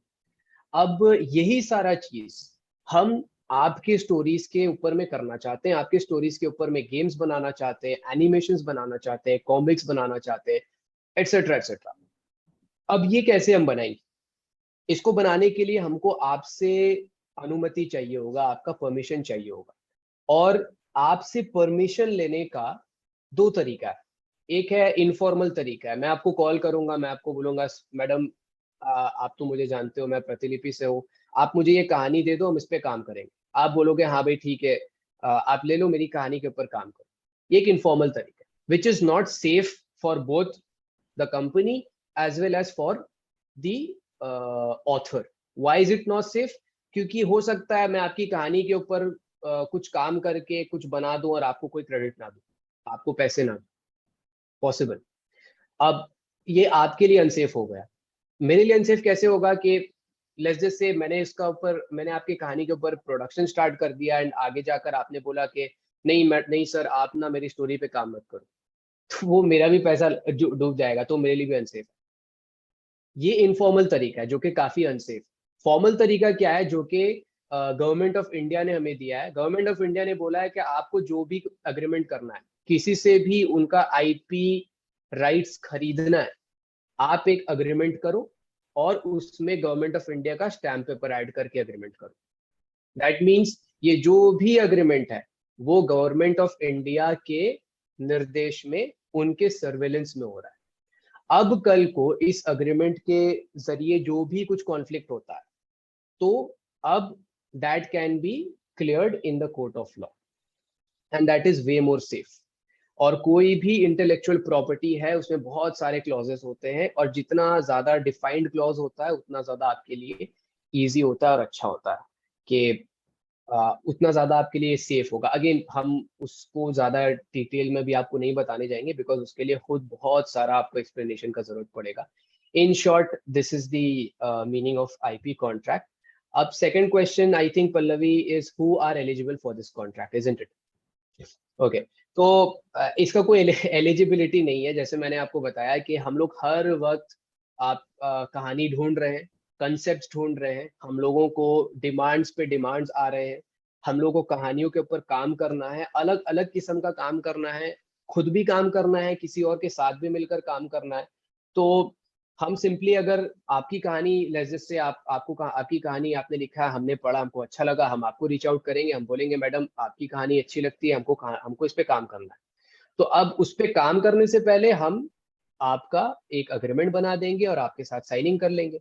और जैसे ही वो साइनिंग हो जाएगा तो फिर क्या होगा, हमारा लीगल इंटरेस्ट और आपका लीगल इंटरेस्ट उस अग्रीमेंट के जरिए सेफ हो जाएगा। उसके बाद दोनों पार्टीज उस अग्रीमेंट में बाउंड हो जाएंगे। अब हम अपने प्रॉमिस को ब्रेक नहीं कर सकते, आप भी अपने प्रॉमिस से पीछे नहीं हट सकते। इससे क्या है कि आप भी टेंशन फ्री हो जाएंगे, हम भी टेंशन फ्री हो जाएंगे, और हम लोग प्रॉपर तरीके से लॉन्ग टर्म काम कर पाएंगे। तो in short that contract is not a like, it does not require eligibility और एनी क्वालिफिकेशन।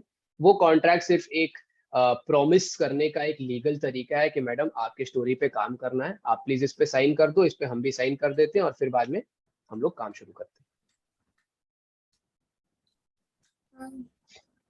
আর যদি উমেদ আপনি যদি তুমি যদি মনে করো যে আর কোনো কোয়েশ্চেন আছে যেটা পাঠককে লেখকের জানা দরকার সেরকম, কারণ এরকম সেশন তো সচরাচর হয় না, তো যদি মনে করো যে কোনো কিছুর ক্লারিফিকেশন তোমার থেকে দেওয়ার আছে বা কিছু বলার আছে।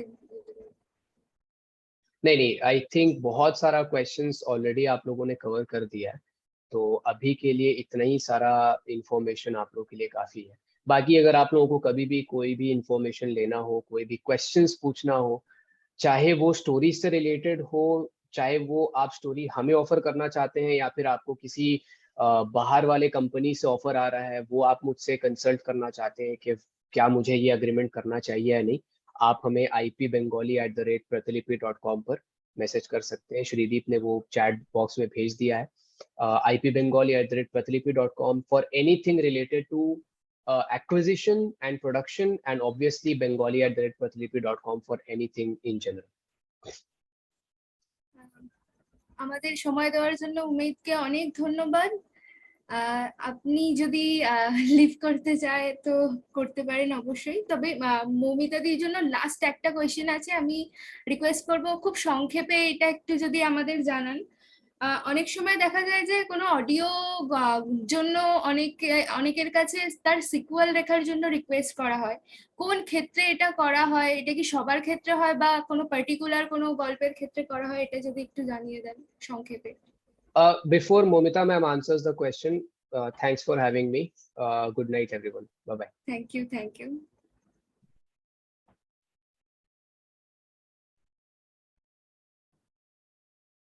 মৌমিতা দি।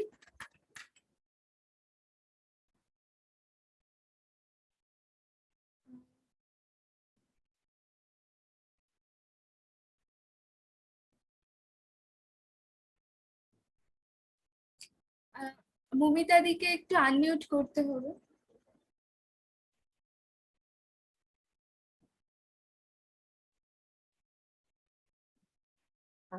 নাও পসিবল। যে কথাটা বলা হচ্ছে যে সিকুয়াল লেখার জন্য যে রিকোয়েস্ট করা হয়, হ্যাঁ, এটা দুভাগে হতে পারে। প্রথমত অনেক রাইটারের হয়তো প্রথম সিজন যেটা, সেটা প্রতিলিপি FM এ আমরা আপলোড করে থাকি, এবং তারপর অথরের তরফ থেকেই হয়তো আমাদের কাছে রিকোয়েস্ট আসে যে এই এরপরে আমি এটা সিকুয়েল 2 লিখতে চাই এবং সেটার অডিও করা হোক। এটা ডিপেন্ড করে যে প্রথম সিজন যেটা, সেটার কিরকম রিটেনশন, সেটার কিরকম ভাবে মানে শ্রোতারা সেই গল্পটা কিভাবে নিয়েছে, সেটার রেটিং কিরকম, এই সব কিছুর ওপর কিন্তু ডিপেন্ড করে। আমি একটা এক্সাম্পল দিই, যেমন দ্রাক্ষানি গল্পটার প্রথম সিজন যেটা, সেটা literature platform as well as অডিওতেও কিন্তু শ্রোতারা প্রচন্ড ভাবে পছন্দ করেছেন, এবং তাদের একটা ডিমান্ডই ছিল যে এটার একটা সেকেন্ড সিকুয়েল তৈরি হোক। তারপর যখন সেইটার আমরা বেশ কিছু মাস লক্ষ্য করলাম যে দ্রাক্ষানি মানে শুধুমাত্র দ্রাক্ষানি শোনার জন্যই হয়তো আমাদের অ্যাপটা ইনস্টল করা হচ্ছে, এবং তারা বলছেন যে আমাদের মানে এই অ্যাপ ইনস্টল করার পর দেখলাম যে এত ভালো ভালো কন্টেন্ট রয়েছে, তখন আমরা দ্রাক্ষানি লেখিকার সঙ্গে যোগাযোগ করে তাকে আমরা তখন সেকেন্ড সিজন লেখার জন্য অনুরোধ করলাম। এবং এই গল্পটা এতটাই ভালো হয়েছে যে আমরা এখন অন্যান্য ভাষাতেও এই গল্পটা নিয়ে আসতে চলেছি। তো লেখকদের সেটাই বলবো যে যখন প্রথম সিজনটা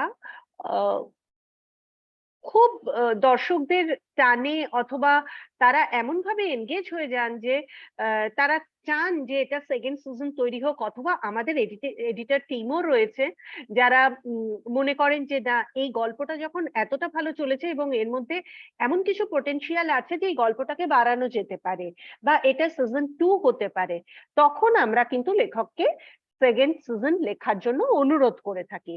কিন্তু আবার বলছি, সবসময় যে সিজন 1 লিখলেই সিজন 2 লেখার জন্য আমরা অ্যাপ্রোচ করি লেখককে, তা কিন্তু নয়। কেননা অনেক সময় দেখা গেছে যে সিজন 1 গল্পটাও হয়তো ভালো, কিন্তু কোনো কারণে সেটা অডিও রূপে কিন্তু ভালো চলেনি, তখন কিন্তু সেটা সেকেন্ড সিজন করার জন্য আমাদের অনুরোধ করলেও আমরা হয়তো অনেক সময় রাখতে পারি না। কেননা প্রথম সিজনই যখন ভালোভাবে চলেনি, সেখানে একটা এত বড় একটা মানে গল্পকে আবার সেটা সেকেন্ড সিজন করে অনেকটা, আমি যেটা বলেছিলাম যে একটা অডিও করতে হিউজ অ্যামাউন্ট আমাদের প্রয়োজন হয় এবং প্রচুর একটা টিম ওয়ার্কের দরকার হয়, যেখানে আমরা দেখতে পাচ্ছি যে ফার্স্ট সিজনে সেরকম ভালো রেজাল্ট পাচ্ছি না, তখন কিন্তু আমরা সেকেন্ড সিজন করার কথা ভাবি না। এরকম অনেক লেখক আছেন যে যারা চাইছেন যে তারা নিজেরা স্ক্রিপ্ট লিখবেন। আমাকে সামনে থেকেই অনেক লেখক বলেছেন যে আমরা লিখতে চাইছি প্রতিলিপির জন্য। ডেফিনেটলি আপনারা লিটারেচার প্ল্যাটফর্মে লিখুন, সেখান থেকে আমরা অডিও করার পর যদি দেখি যে হ্যাঁ সেই গল্প আমাদের খুব ভালো চলেছে প্ল্যাটফর্মে, আমরা ডেফিনেটলি তখন আপনার সঙ্গে যোগাযোগ করে নতুন স্ক্রিপ্ট লেখার জন্য আমরা অনুরোধ করব। মৌমিতা দি, মানে অডিয়েন্সের কাছ থেকে একটা কোয়েশ্চেন এসছে, এটাই আমাদের অডিও রিলেটেড শেষ প্রশ্ন হবে।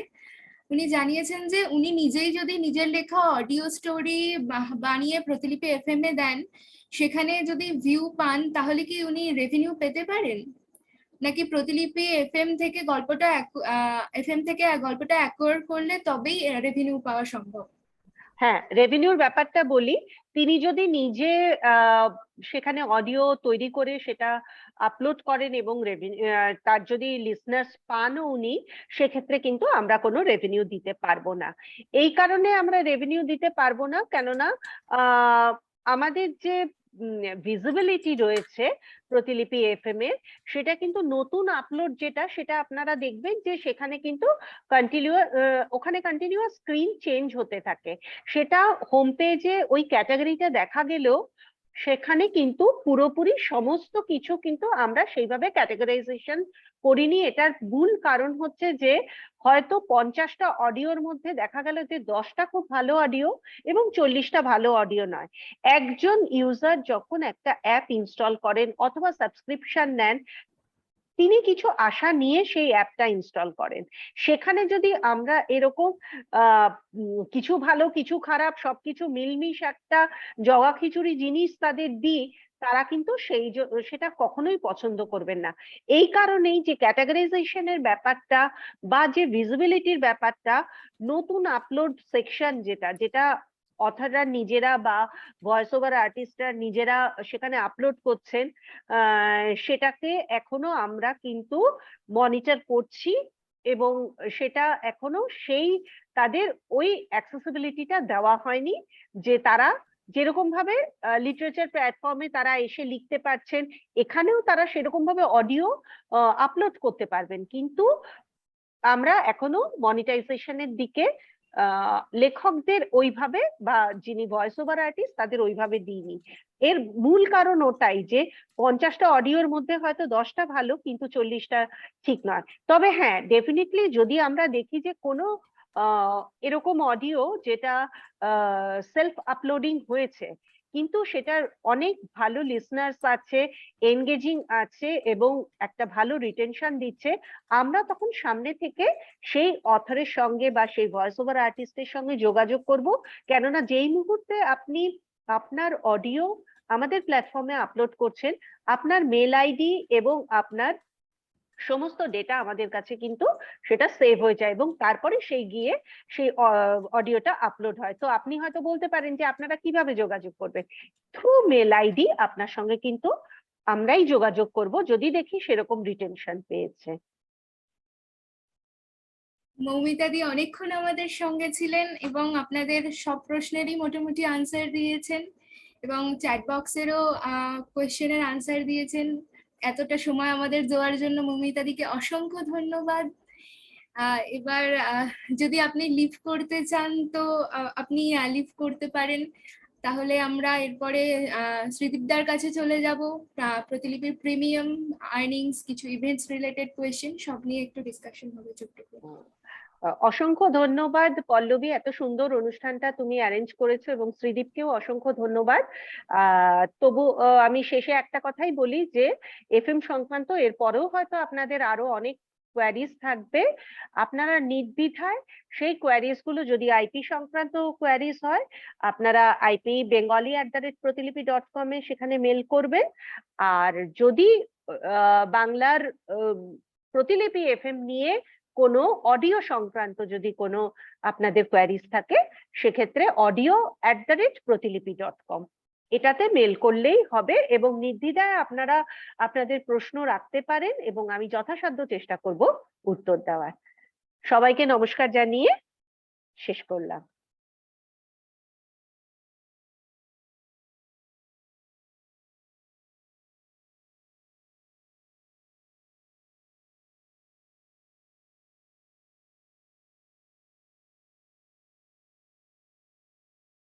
মৌমিতাদিকে অসংখ্য ধন্যবাদ। তাহলে এবার আমাদের বাকি সেশনটা শ্রীদীপ কিছু কোয়েশ্চেন নিয়ে আলোচনা করবে। ধন্যবাদ পল্লবী, অনেকটা সময় লেগে গেল আজকে অডিও আর আইপি নিয়ে আলোচনা করতে করতে। তো প্রথমেই বিজয়ার শুভেচ্ছা জানাই সবাইকে। কদিন হলো জাস্ট পুজো গেছে, আশা করি সবাই ভালো আছেন, পুজোয় মজা করেছেন অনেক। তো আইপি আর অডিও নিয়ে যে কোয়েশ্চেন্স গুলো আমাদের ছিল, সব সময় মৌমিতা দিকে বা উমেদকে পাওয়া যায় না, কারণ যেহেতু টিম আলাদা আমাদের। তো ভালোই হলো আজকে একটা পুরো সেশন হয়ে গেল, যেখানে আপনাদের আশা করি অনেকটা ক্ল্যারিটি পেয়েছেন আপনারা। আপনাদের যে যে জেনারেল কোয়েশ্চেন্স গুলো থাকে সেগুলো কিন্তু ওনারা প্রায় 1 ঘন্টা 15 মিনিট সময় নিয়ে কিন্তু ওনারা এক্সপ্লেন করেছেন। তো এবার চলে আসি আমাদের প্রতিলিপি লিটারেচার অ্যাপে, যেটা আমাদের আসল জায়গা, যেখান থেকে আমাদের আসল রোজগার এবং প্রিমিয়াম ইভেন্টস, যত রকমের অনলাইন ইভেন্টস, প্রতিলিপি প্রিমিয়াম, টিডিএস, আর্নিং, এই সমস্ত কিছু কিছু কোয়েশ্চেন্স আমাদের কাছে আছে। তো হাতে খুব একটা সময় নেই, আমি একটু তাড়াতাড়ি অ্যান্সার্স গুলো দেওয়ার চেষ্টা করব ছোট ছোট পয়েন্টসে, কিন্তু পয়েন্টস গুলো খুব ইম্পর্টেন্ট হবে। একটুখানি পয়েন্টস গুলো মাথায় রাখবেন বা নিজের সুবিধার জন্য লিখেও রাখতে পারেন। আগামী দিনে এই পয়েন্টস গুলো কিন্তু প্রতিলিপিতে আপনার ক্যারিয়ারটাকে তৈরি করতে অনেকটা সাহায্য করবে আপনাকে। তো প্রথমে আমি যাচ্ছি কিন্তু প্রতিলিপি প্রিমিয়ামে, আমি বাকিগুলো পরে আসবো। প্রতিলিপি প্রিমিয়াম সব থেকে ইম্পর্টেন্ট। প্রতিলিপি প্রিমিয়াম নিয়ে যেটা আমরা সব থেকে বেশি কোয়েশ্চেন পাই, সেটা হচ্ছে আপনাদের প্যারামিটার্স গুলো কি কি, যে প্রতিলিপি প্রিমিয়ামে গল্প আপনারা কিভাবে সিলেক্ট করেন, তার প্যারামিটার গুলো কি কি। তো এই প্রতিলিপি প্রিমিয়ামে কিভাবে গল্প সিলেক্ট হয়, এর পেছনে একটা কমপ্লেক্স একটা অ্যালগোরিদম কাজ করে। কিন্তু যেটা মেন বিষয়, যেটা বুঝলেই আমাদের পক্ষে যথেষ্ট, সেটা হচ্ছে আমার গল্প যদি 50 থেকে 60 পর্বের বেশি হয়, 60 পর্ব ধরে রাখুন, আমার গল্প যদি 60 পর্বের বেশি হয়, আমার গল্পের রিড কাউন্ট যদি ভালো হয়, মানে আমার গল্পটা পপুলার, অনেক বেশি মানুষ পড়েন আমার গল্পটা, পড়েছেন ইতিমধ্যে, এবং আমার গল্পটা এনগেজমেন্ট ভালো, মানে যতজন মানুষ গল্পটা পড়তে শুরু করেছেন তার মধ্যে একটা মেজর অংশ কিন্তু গল্পটা পড়তে শেষ করেছেন, মানে টানা পড়েছেন গল্পটা, যার মানে গল্পটার মধ্যে একটা টান টান ব্যাপার আছে। এরম নয় যে পড়তে শুরু করে মাঝখানে ছেড়ে দিয়ে চলে গেছে। তো এরকম আরো কিছু ফ্যাক্টরস থাকে, কিন্তু এটা হচ্ছে মেইন ফ্যাক্টর। যদি আপনার লেখা 60 পর্বের বড় হয়, যদি 70, 80, 100 ক্রস হয়, তাহলে তো কথাই নেই, পরে আসছি সেই বিষয়ে আরো বিস্তারিত। তার সাথে যদি আপনার গল্পের রিড কাউন্ট ভালো হয় এবং তার গল্পের এনগেজমেন্ট ভালো হয়, তাহলে আজকের দিনে দাঁড়িয়ে আপনার গল্পের হাই চান্স আছে কয়েকদিনের মধ্যেই আমাদের টিম আপনার সাথে যোগাযোগ করবে যে আপনার গল্পটা আমরা প্রতিলিপি প্রিমিয়ামে নিতে চাই, যেখান থেকে আপনার গল্পটা থেকে আপনি মাসে মাসে রয়্যালটি আর্ন করতে পারবেন। তো আজকের দিনে দাঁড়িয়ে আমি কথাটা কেন বললাম, কারণ আগে কি হতো, আগে কিন্তু আমরা র্যান্ডমলি বিভিন্ন গল্প প্রতিলিপি প্রিমিয়ামের জন্য সিলেক্ট করতাম, কিন্তু আজকে এতটা দিন পেরিয়ে আসার পর আমাদের টিম কিছু স্পেসিফিক ফর্মুলা খুঁজে পেয়েছে, বলতে পারেন কি স্পেসিফিক রোড ম্যাপ খুঁজে পেয়েছে, যে এই ধরনের গল্পগুলোই প্রতিলিপি প্রিমিয়ামে চলছে, এবং এই ধরনের যত বেশি গল্প আমরা দেব প্রতিলিপি প্রিমিয়ামে, তত সেই গল্পগুলোর জন্য সাবস্ক্রিপশন তত বেশি আসবে, প্রতিলিপির কাছে রেভিনিউ তত বেশি আসবে, আমাদের লেখকরা তাদের লেখা থেকে রয়্যালটি তত বেশি পাবে। তো এখন কিন্তু সেই স্পেসিফিক রুট মেনে, সেই স্পেসিফিক ফর্মুলা মেনে আমরা কিন্তু গল্প নিচ্ছি প্রতিলিপি প্রিমিয়ামের জন্য। যে কোনো রকম লেখা কিন্তু নেওয়া হচ্ছে না। যে প্যারামিটার গুলো বললাম এটা একটু মাথায় রাখবেন, তাহলে কিন্তু হাই চান্স থাকবে আপনার লেখা প্রিমিয়ামে যাওয়ার জন্য। এরপরে আসে যে প্রতিলিপি প্রিমিয়ামে নির্বাচিত লেখার ক্ষেত্রে লেখকের প্রাপ্য কিভাবে হিসেব করা হয়, যে আমার গল্প থেকে আমি কত রয়্যালটি পেলাম সেটা কিভাবে ক্যালকুলেট করা হয়। তো বেসিক্যালি খুব সোজা হিসেব, প্রতিলিপিতে খুব ট্রান্সপারেন্ট এবং খুব সোজা একটা পদ্ধতিতে লেখকদের রয়্যালটি ক্যালকুলেট করা হয়। সেটা হচ্ছে যে সারা মাসে আমার কাছে যত সাবস্ক্রিপশন এলো, মাসের শেষে, এগুলো তো ম্যানুয়ালি ক্যালকুলেট করা পসিবল নয়, মাসের শেষে সিস্টেম ক্যালকুলেট করে যে কোন গল্পটা থেকে আমার কাছে কতটা সাবস্ক্রিপশন এসছে।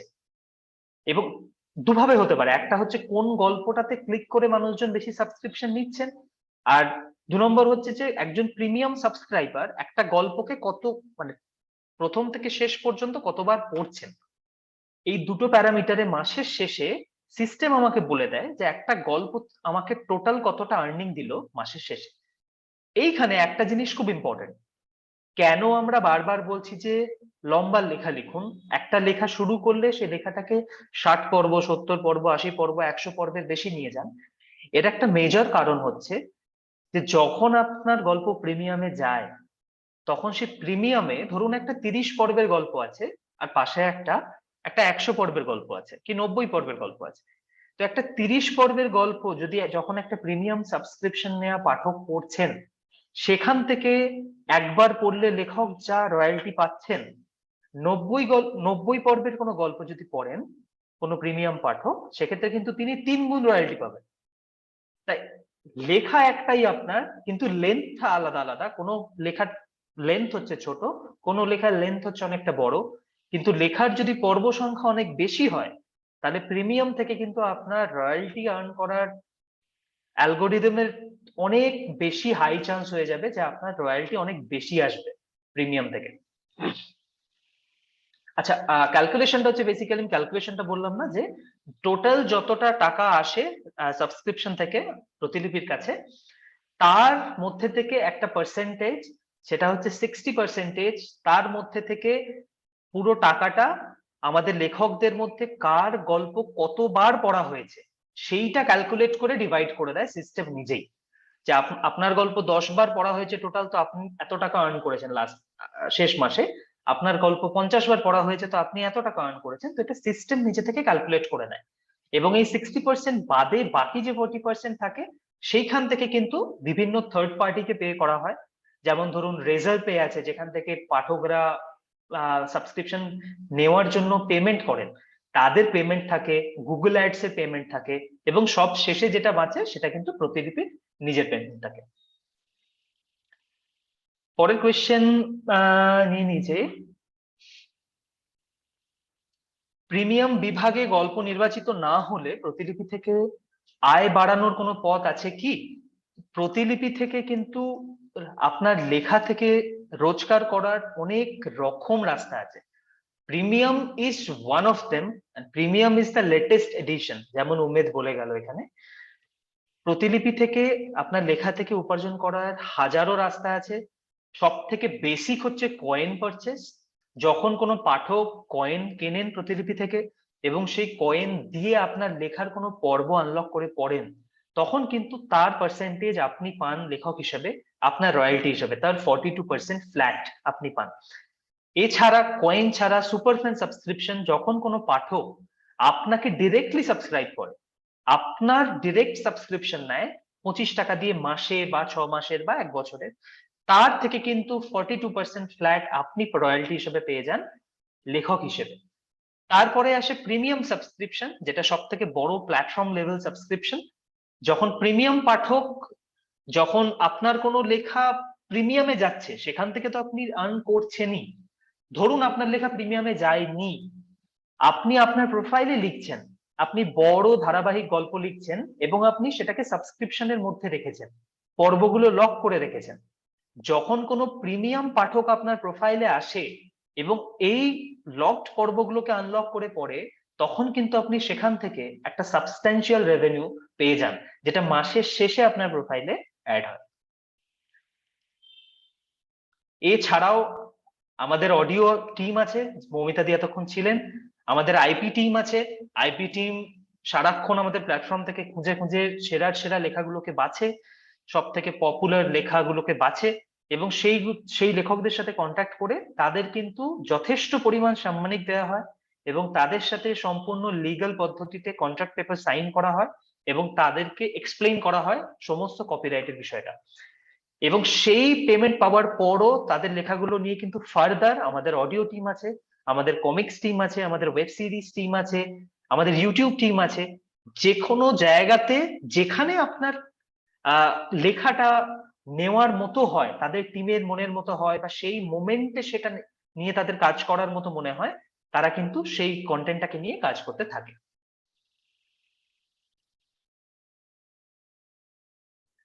এর পরের একটা প্রশ্ন আছে যে প্রতিলিপি প্রিমিয়ামের মধ্যে থাকা গল্পের যদি ভুল থাকে কোনো, তাহলে সেটা আমি কিভাবে সংশোধন করতে পারি? তো এটা ভালো প্রশ্ন একটা, যে প্রতিলিপিতে আপনারা জানেন যখন প্রিমিয়ামে গল্প চলে যায় তার এডিট অ্যাক্সেসটা আপনাদের কাছে আর থাকে না। তো যদি দেখেন যে কোনো মেজর কোনো ভুল আছে, একদম মেজর ভুল যেটা না ঠিক করলেই নয়, যেটা করতেই হবে ঠিক, সেক্ষেত্রে আপনি bengali@প্রতিলিপি.com এই ঠিকানাতে আমাকে লিখে জানান আপনার গল্পের নাম, কোন পর্বটাকে উল্লেখ করে দেবেন এবং এক্স্যাক্টলি কি ঠিক করতে হবে সেটা আপনি আমাকে লিখে জানাবেন। এটা একটু টাইম টেকিং প্রসেস, ম্যানুয়ালি আমাকে ব্যাকএন্ড থেকে করতে হবে, কিন্তু যদি কোনো মেজর কোনো কিছু চেঞ্জেস থাকে আমি ডেফিনেটলি আপনাকে হেল্প করব যাতে ব্যাকএন্ড থেকে আমাদের টিম নিজে থেকে সেই চেঞ্জটা আপনার হয়ে করে দেয়। পরের প্রশ্ন যাচ্ছি। আচ্ছা, প্রতিলিপি প্রিমিয়াম থেকে সর্বাধিক কত টাকা উপার্জন করা সম্ভব? প্রিমিয়ামে অনেকের গল্প থাকা সত্ত্বেও তাদের আয় কম, অনেকের আয় বেশি, সেক্ষেত্রে যাদের আয় কম তাদের কি করণীয়? ঠিক আছে, তো বিষয়টা হচ্ছে যে প্রতিলিপি প্রিমিয়ামের মধ্যে ধরুন 100টা গল্প আছে, ঠিক আছে, থাকে 1000টা তারও বেশি, তো ধরুন 100টা গল্প আছে।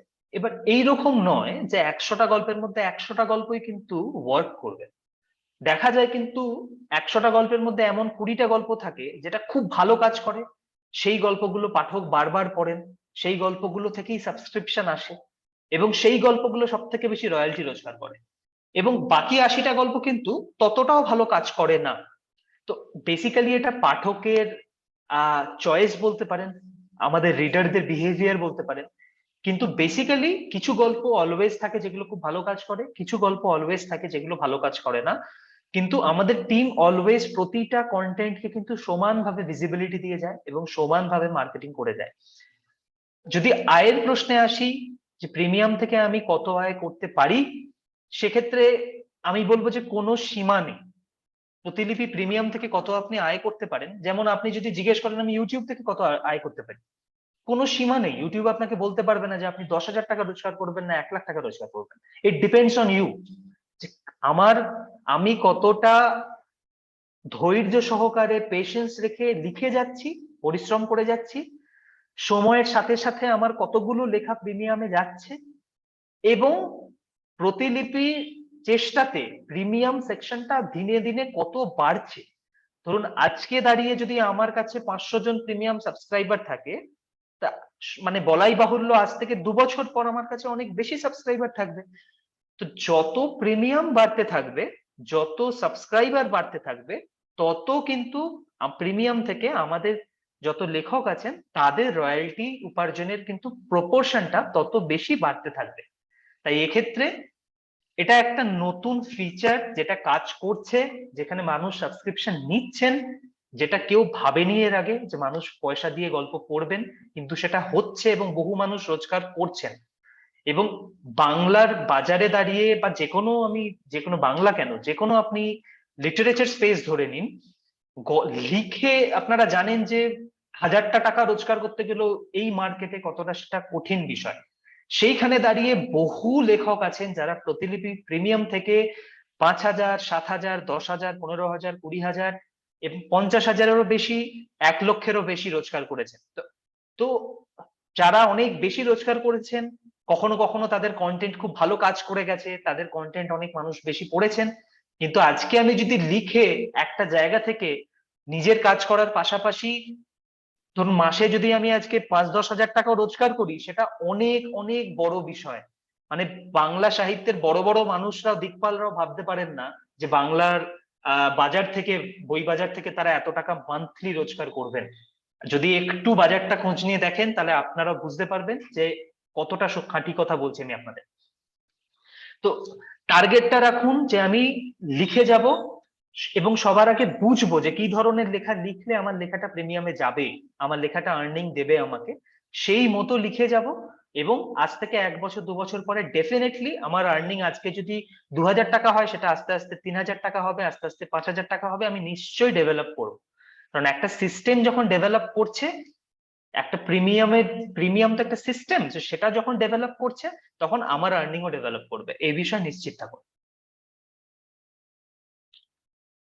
পরের কোয়েশ্চেনে যাচ্ছি যে প্রিমিয়ামের কন্ট্রাক্ট 6 মাসের জন্য, তারপর কি হবে? আচ্ছা, প্রিমিয়ামের কন্ট্রাক্ট নিয়ে জানতে চাইছেন। তো আমরা যখন প্রথম প্রিমিয়ামের জন্য গল্পগুলো নিয়েছিলাম তখন একটা 6 মাসের কন্ট্রাক্টে নেওয়া হয়েছিল। সেই 6 মাস যখন শেষ হয়ে যায় তখন কিন্তু 1 বছরের জন্য অটো রিনিউয়াল করে দেওয়া হয়েছে প্রত্যেকটা কন্টেন্টকে। আপনাদের কাছে P2P, আপনাদের কাছে মেসেজ গেছে, আপনাদের কাছে ইমেল করা হয়েছে বা মেসেজ করা হয়েছে যে আমরা অটো রিনিউ করলাম আপনাদের প্রত্যেকের কন্টেন্টকে 1 বছরের জন্য। তো আবার যখন সেই 1 বছরের একটা টাইম ফ্রেম শেষ হবে, তখন আপনি এক্সপেক্ট করতে পারেন যে 90% কন্টেন্ট যেগুলো প্রিমিয়ামে আছে সেগুলো আবার ফার্দার একইভাবে অটো রিনিউ করে দেওয়া হবে, এবং 10% কন্টেন্ট যেগুলো একেবারেই কাজ করছে না সেগুলো আমরা সেই লেখকদের কাছে রিচ আউট করব। হতে পারে আমরা তাদের আরো অন্য লেখাকে নিয়ে নেব, সেই লেখাগুলোকে প্রিমিয়াম থেকে বার করে দেব, বা হতে পারে যেগুলো আছে থাকবে তার সাথে আমরা নতুন লেখা নেব। কিন্তু 90% কেসে গ্যারেন্টেড থাকতে পারেন যে আপনার লেখা কিন্তু অটো রিনিউয়াল হবে আবার আরো 1 বছরের জন্য। প্রিমিয়াম রিলেটেড মোটামুটি সব প্রশ্নই আমি উত্তর দিলাম। চ্যাট বক্সে, আচ্ছা, চ্যাট বক্সে একটা প্রশ্ন এসেছে যে একজন পাঠক একাধিকবার যদি প্রিমিয়ামে থাকা গল্প পড়েন তাহলে কি সেই গল্পের জন্য আলাদা রেভিনিউ পাবেন লেখক?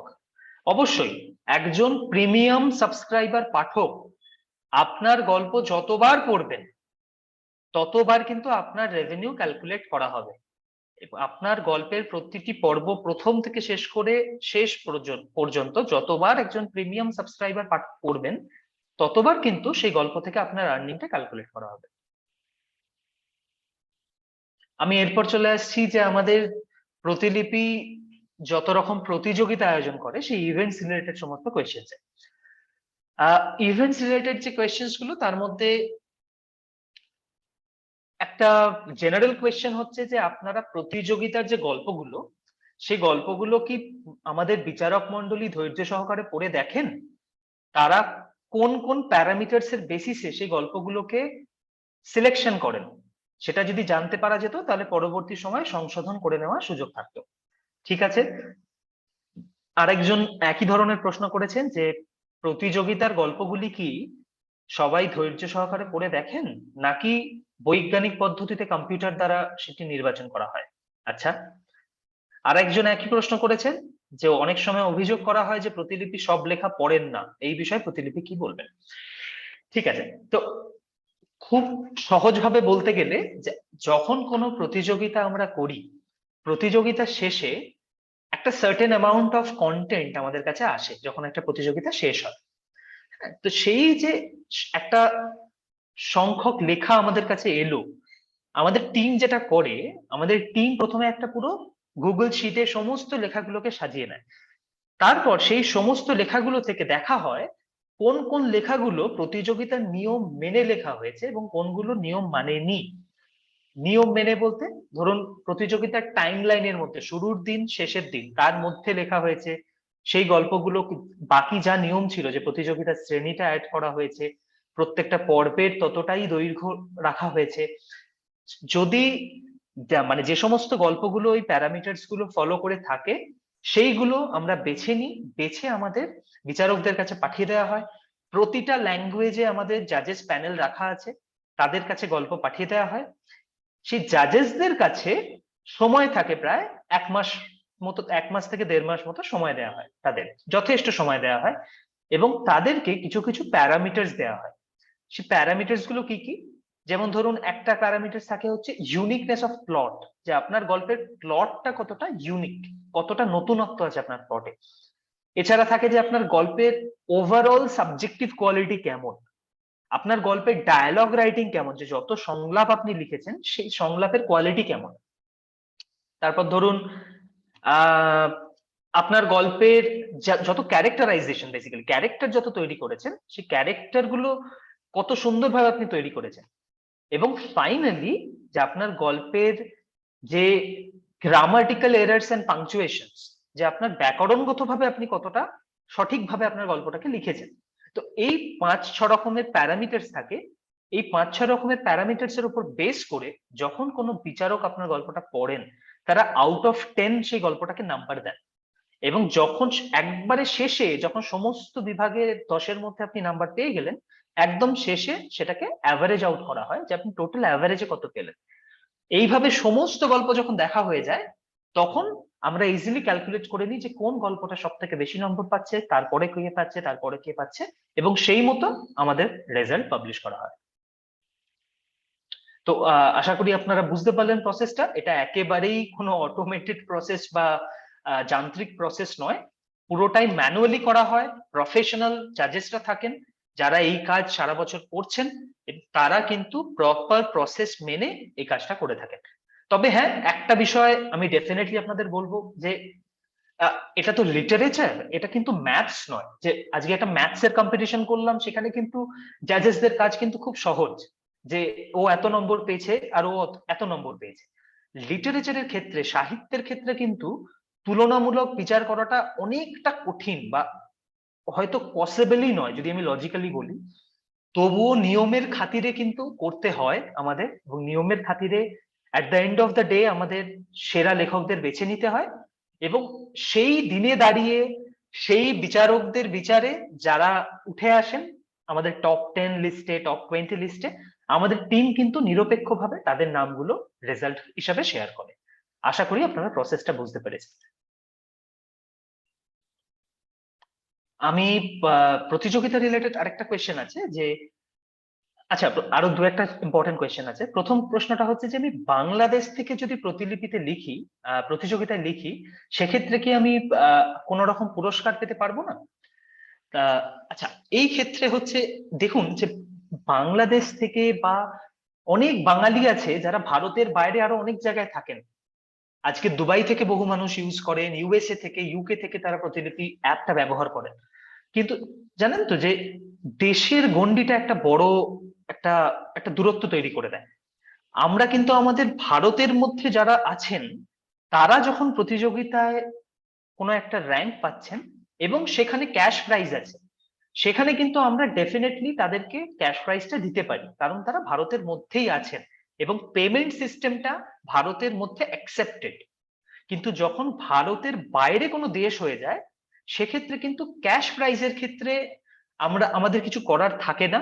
আপাতত এমন কোনো কনভিনিয়েন্ট পেমেন্ট মাধ্যম নেই যার মাধ্যমে আমরা ক্যাশ প্রাইজ ভারতের বাইরে কোনো দেশে দিতে পারবো, কারণ সেখানে আরো অনেক বেশি চার্জ থাকে। তো মানে ধরুন আপনার ক্যাশ প্রাইজ হচ্ছে 2 টাকা, সেটা পাঠানোর জন্য 10 টাকা লেগে যায়। তো কোনো এমন প্রপার কনভিনিয়েন্ট মাধ্যম নেই যার যার থ্রুতে আমরা টাকাটা পাঠাতে পারবো।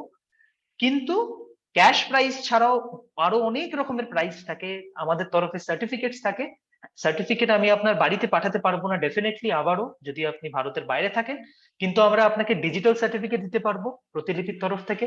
আরো বিভিন্ন যত ধরনের প্রাইজেস আমরা প্রমিস করে থাকবো আপনাকে, সেটা আপনার অডিও, সেটা আপনার লিখিত সাক্ষাৎকার হোক, সেটা আপনার ভিডিও সাক্ষাৎকার হোক, আপনার লেখাটাকে পেজে পোস্ট করা হোক, গ্রুপে পোস্ট করা হোক, প্রমোট করা হোক, ডেফিনেটলি সমস্ত রকম ভাবে আমাদের টিম আপনাকে সাহায্য করবে। পরের প্রশ্নে আসছি। এই প্রশ্নটা খুব রেলেভেন্ট এই মোমেন্টে দাঁড়িয়ে, এবং এই প্রশ্নটা উত্তরটা বোঝাটা খুব দরকার। আমি প্রতিলিপিতে নতুন সদস্য, নতুন গোল্ডেন ব্যাচ পেয়েছি। আমার প্রশ্ন হলো যে সেরা কলমকার 4-এর জন্য প্রতিটি গল্পের মাপকাঠি 60 পর্বের করে দেওয়া হয়েছে।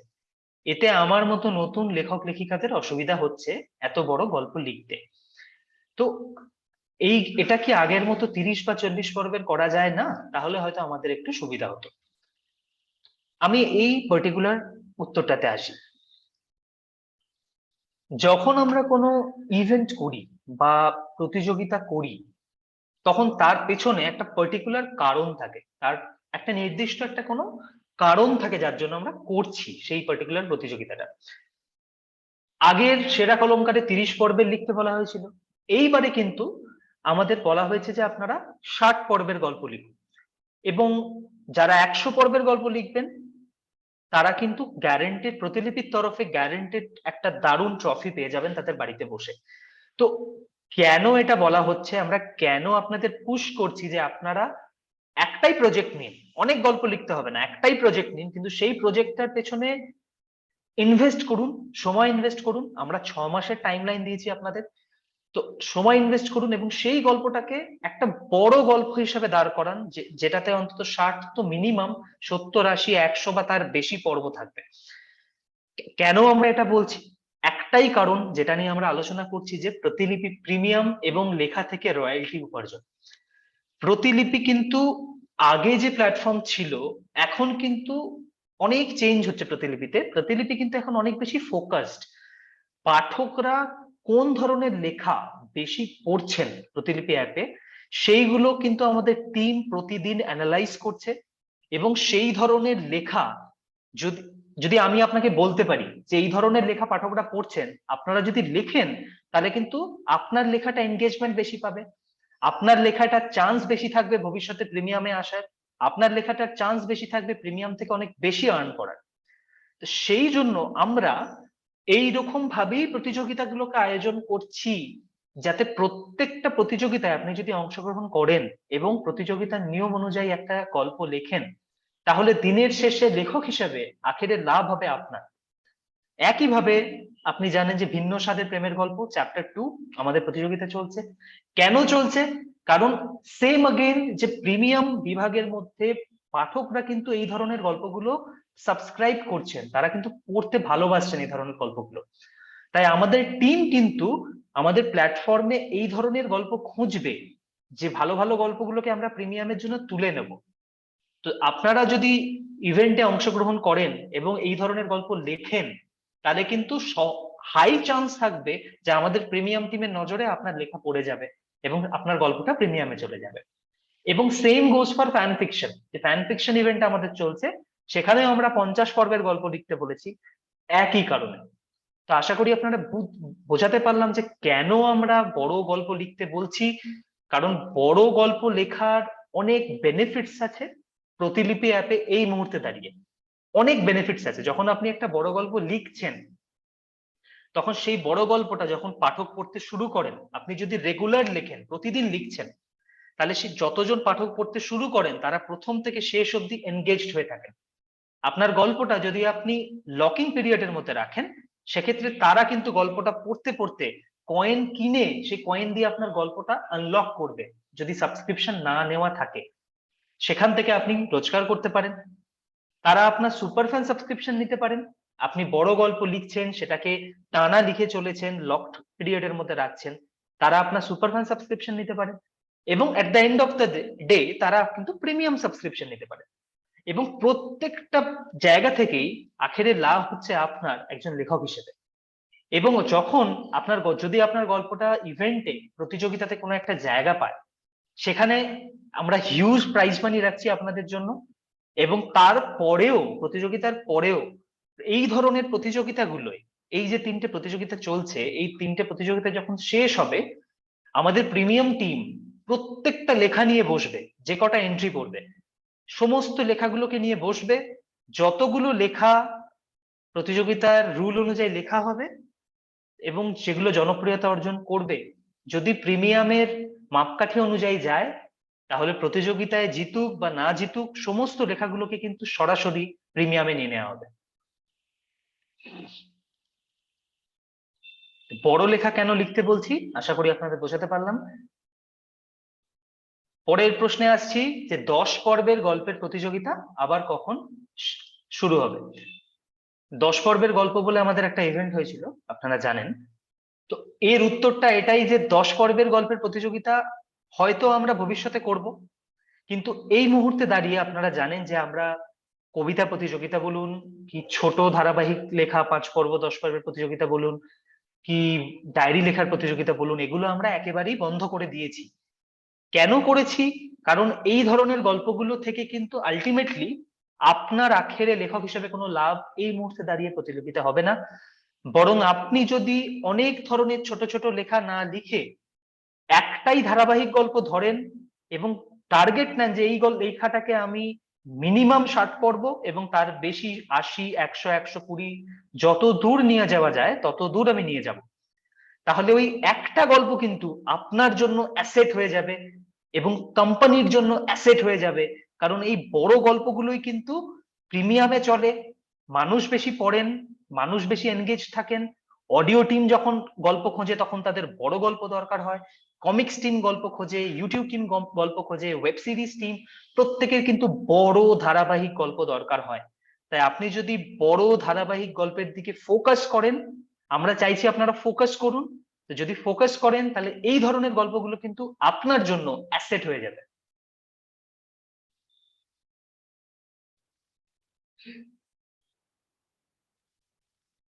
আচ্ছা, টিডিএস কি, টিডিএস কিভাবে ক্যালকুলেট করা হয় এটা আপনারা জানতে চেয়েছিলেন, একটু জাস্ট একটা মিনিট দেবেন।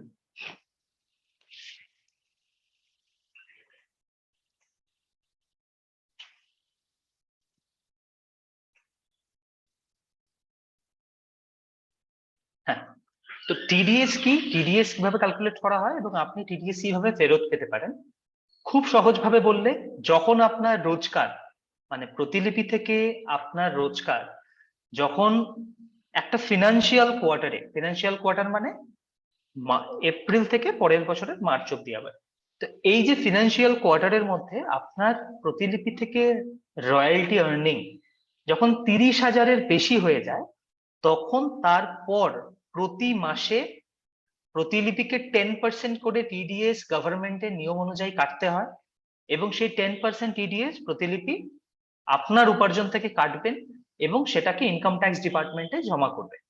আপনি যেটা করতে পারেন সিম্পলি যারা ট্যাক্স ফাইল করেন এরকম কারোর সাথে যোগাযোগ করতে পারেন বা আপনি নিজেও ইনকাম ট্যাক্সের ওয়েবসাইটে গিয়ে করতে পারেন, সেখানে গিয়ে আপনার প্যান নাম্বারটা দেবেন এবং আপনার প্যান নাম্বারটা দিলেই সেখানে দেখিয়ে দেবে যে আপনার লাস্ট ফিনান্সিয়াল ইয়ারে বা লাস্ট ফিনান্সিয়াল কোয়ার্টারে এত টাকা ট্যাক্স হিসাবে কাটা হয়েছে, কে কেটেছে সেটাও দেখিয়ে দেবে, কোন অর্গানাইজেশন থেকে কাটা হয়েছে। আপনি সিম্পলি সেই যে পার্টিকুলার অ্যামাউন্টটা সেটা আপনি রিফান্ড ক্লেম করতে পারেন বা অ্যাডজাস্ট করে নিতে পারেন, মানে অ্যাকর্ডিং টু আপনার বার্ষিক আয় অনুযায়ী আপনি সেটা রিফান্ড পেতে পারেন বা অ্যাডজাস্ট করে নিতে পারেন।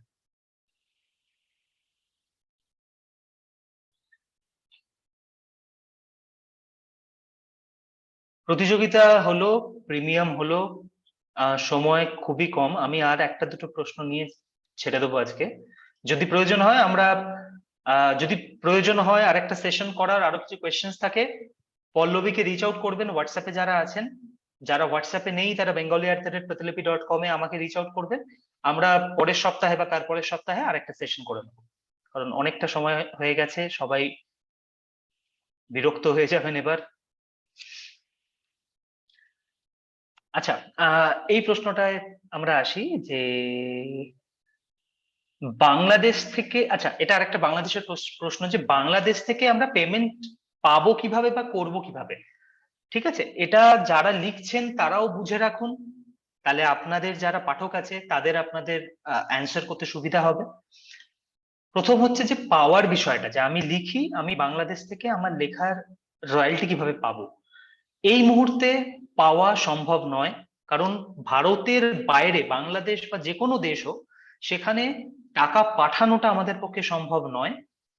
তবে দুটো জিনিস, এক, আপনার সমস্ত আর্নিং মানে প্রতিলিপিতে লিখে আপনি যত আর্নিং করছেন, সেটা 10 টাকা হোক বা 10,000 টাকা হোক বা 1,00,000 টাকা হোক, সেটা লাইফ টাইম ভ্যালিডিটির সাথে আপনার অ্যাকাউন্টেই কিন্তু সেভ হয়ে থাকবে।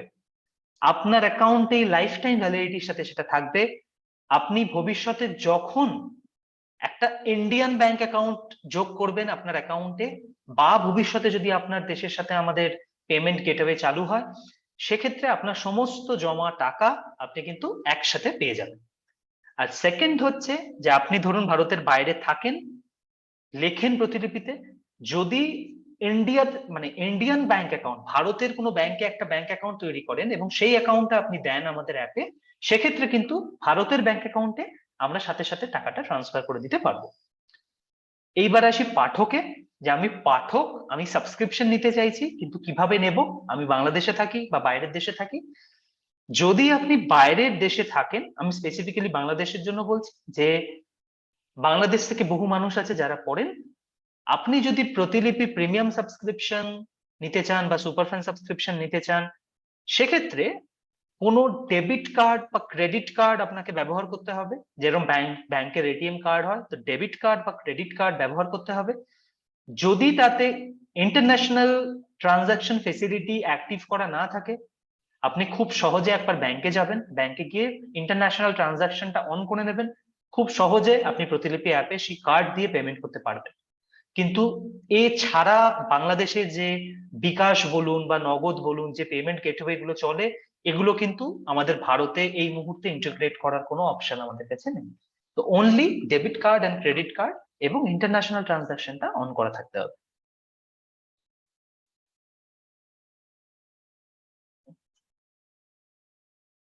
আচ্ছা, একটা প্রশ্ন আমি নেব, যে প্রতিলিপি থেকে আমার গল্পটা আমাকে না জানিয়ে ইউটিউবে ব্যবহার করা হয়েছে, ইউটিউবে আপলোড করা হয়েছে অডিও স্টোরি হিসেবে, আমাকে জানানো হয়নি, বা অন্য কোনো প্ল্যাটফর্মে ব্যবহার করা হয়েছে, কোনো ব্লগে, ফেসবুকে, ইনস্টাগ্রামে, যে কোনো জায়গাতে আমাকে না জানিয়ে আমার গল্প ব্যবহার করা হয়েছে। ঠিক আছে, তো এইরকম এইরকম সিনারিওতে আমরা কি করতে পারি? যখন দেখবেন যে আমার গল্প আমাকে না জানিয়ে অন্য কোনো প্ল্যাটফর্মে ব্যবহার করা হয়েছে, সেক্ষেত্রে আপনি সরাসরি সেই প্ল্যাটফর্মে যান, সেই প্ল্যাটফর্মে গিয়ে দেখবেন সেই গল্পটার পাশে, ধরুন ইউটিউবের পাশে ওটাকে রিপোর্ট করার অপশন আছে। আপনি যখনই রিপোর্ট করতে যাবেন, ইউটিউব আপনার কাছ থেকে একটা পেজ খুলে যাবে, আপনার কাছে ডিটেলস চাইবে, এই লেখাটা আপনার, সেটা সেই অরিজিনাল লেখাটা লিঙ্কডইন, আপনার নাম, আপনি কোথায় থাকেন, আপনার ঠিকানা, আপনার ফোন নাম্বার। আপনি যদি প্রপারলি রিপোর্ট করেন এবং প্রুফ দেন যেটা আমার লেখা, এটা হচ্ছে তার প্রুফ, তাহলে যে প্ল্যাটফর্মই হোক না কেন তারা বাধ্য সেই লেখাটাকে টেক ডাউন করতে। যদি না করে, আমাদের সাথে যোগাযোগ করুন, আমাদের লিগ্যাল টিম বিষয়টি দেখে নেবে। এরকম বেশ কিছু ঘটনা রিসেন্টলি হয়েছে, আমাদের টিম বিষয়টি দেখছে, যে 2-3 জনের সাথে হয়েছেন এবং বিষয়টি রেজ করেছেন শোভা সরকার। আমাদের জাস্ট কয়েকটা সময় দিন, আমরা দেখছি বিষয়টা, কয়েকদিনের মধ্যেই আপনার যে লেখাটা না জানিয়ে ইউটিউবে ইউজ করা হয়েছে সেটাকে টেক ডাউন করিয়ে দেওয়া হবে। এবং যে কোনো কন্টেন্টের ক্ষেত্রে আমি আপনাদের প্রত্যেককে বলবো একটু কশাস থাকবেন। আপনার এক একটা লেখা অনেক পরিশ্রম লাগে, অনেক খাটতে হয়, তারপরে গিয়ে একটা ধারাবাহিক একটা উপন্যাস তৈরি হয়, সেখান থেকে আজকে একটা রয়্যালটি রোজগার করার সুযোগ এসছে এত বড়। তা আপনার লেখা প্রতিলিপি প্রিমিয়ামে থাকুক, প্রতিলিপি এফএম প্রিমিয়ামে ভবিষ্যতে যাক, প্রতিলিপির অডিও চ্যানেলে, ইউটিউব চ্যানেলে যাক, কোনো ওয়েব সিরিজের ক্ষেত্রে মোশন পিকচার হিসেবে যাক ইউটিউবে, যেখানেই যাক, আপনার গল্পটা যদি ফ্রিতে অন্য জায়গাতে অ্যাভেলেবেল হয়ে যায়, আজকে সেইখানে যদি পাঠক ফ্রিতে পড়ে নিচ্ছেন অন্য কোনো প্ল্যাটফর্মে, সেটা অন্য প্ল্যাটফর্ম হতে পারে, ইউটিউব হতে পারে, ফেসবুক হতে পারে, তাহলে তারা কিন্তু পয়সা দিয়ে এসে প্রতিলিপিতে পড়বেন না। বরং চেষ্টা করুন যে আমার লেখা যেখান থেকে আমি পয়সা রোজগার করব, সেইটাকে আমি প্রমোট করব, কত কত বেশি ভাবে আমি প্রচার করতে পারি। প্রতিলিপি তো করছেই, তার সাথে চেষ্টা করুন নিজে কত রকম ভাবে সোশ্যাল মিডিয়ার থ্রুতে আমি আমার লেখাটাকে প্রমোট করতে পারি। যত বেশি মানুষের কাছে আমি পৌঁছানোর চেষ্টা করব, হাই চান্স তত বেশি মানুষ কিন্তু অ্যাপে আসবেন এবং তাদের মধ্যে কিছু মানুষ প্রিমিয়াম সাবস্ক্রিপশন নেবেন, যেখান থেকে আমার রোজগার বাড়বে।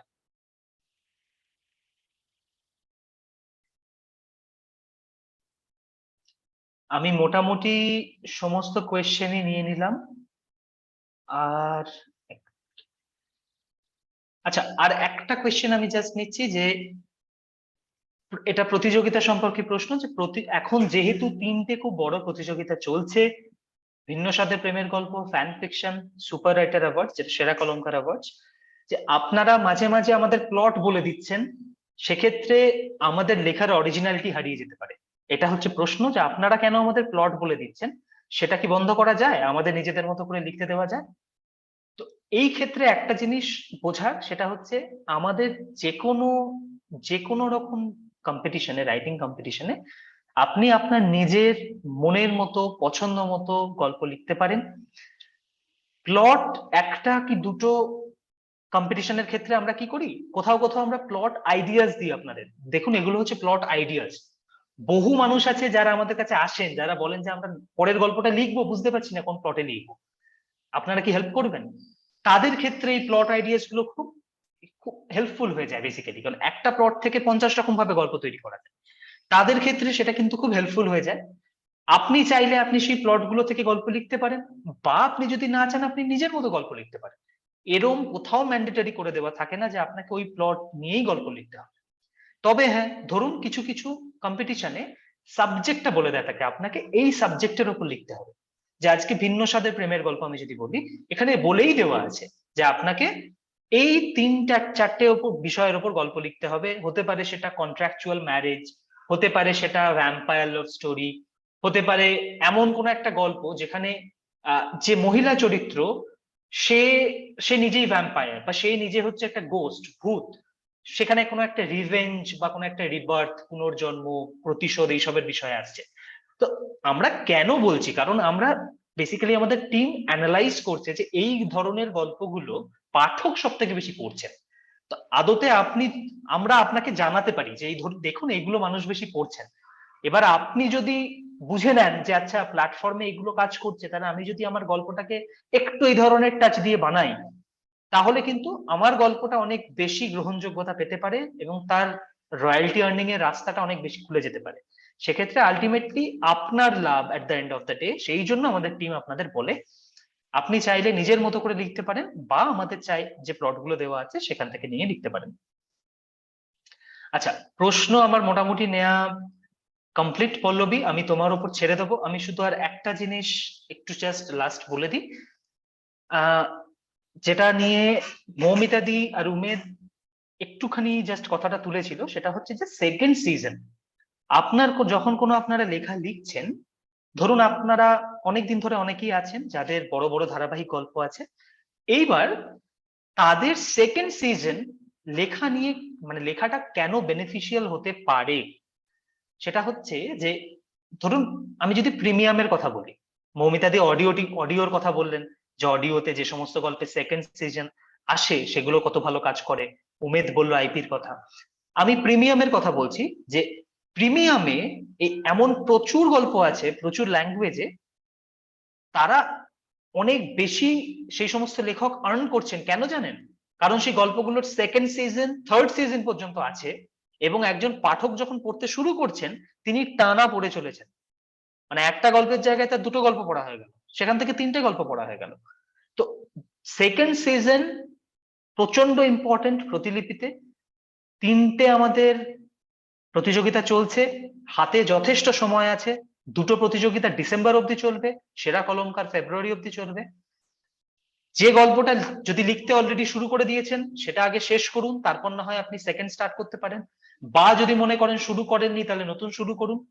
সেই ক্ষেত্রে চেষ্টা করুন যে সেকেন্ড সিজন লেখার। আপনার যে কোনো একটা গল্প যেটা পপুলার হয়েছিল, সেরকম একটা ধারাবাহিক গল্পকে বেছে নিন, এবং সেই গল্পটার সেকেন্ড সিজন যে কোনো অ্যাঙ্গেল থেকে, আপনি হতে পারেন কোনো একটা ক্যারেক্টারকে তুলে নিলেন, হতে পারে আপনি সেই গল্পটার কন্টিনিউয়েশন করলেন, হতে পারে আপনি পুনর্জন্ম নিয়ে এলেন, যে কোনো একটা অ্যাঙ্গেল থেকে আপনি একটা সেকেন্ড সিজন স্টার্ট করুন। কারণ পাঠক যখন একটা গল্পের সাথে কানেক্ট করে যান, একটা গল্প যখন পপুলার হয়ে যায়, তার ক্যারেক্টারটা যখন পপুলার হয়ে যায়, পাঠক কিন্তু তাদের বারবার বারবার পড়তে চান। বিভিন্ন গল্পে সেই সমস্ত ক্যারেক্টারদের ফিরে ফিরে তারা পেতে চান।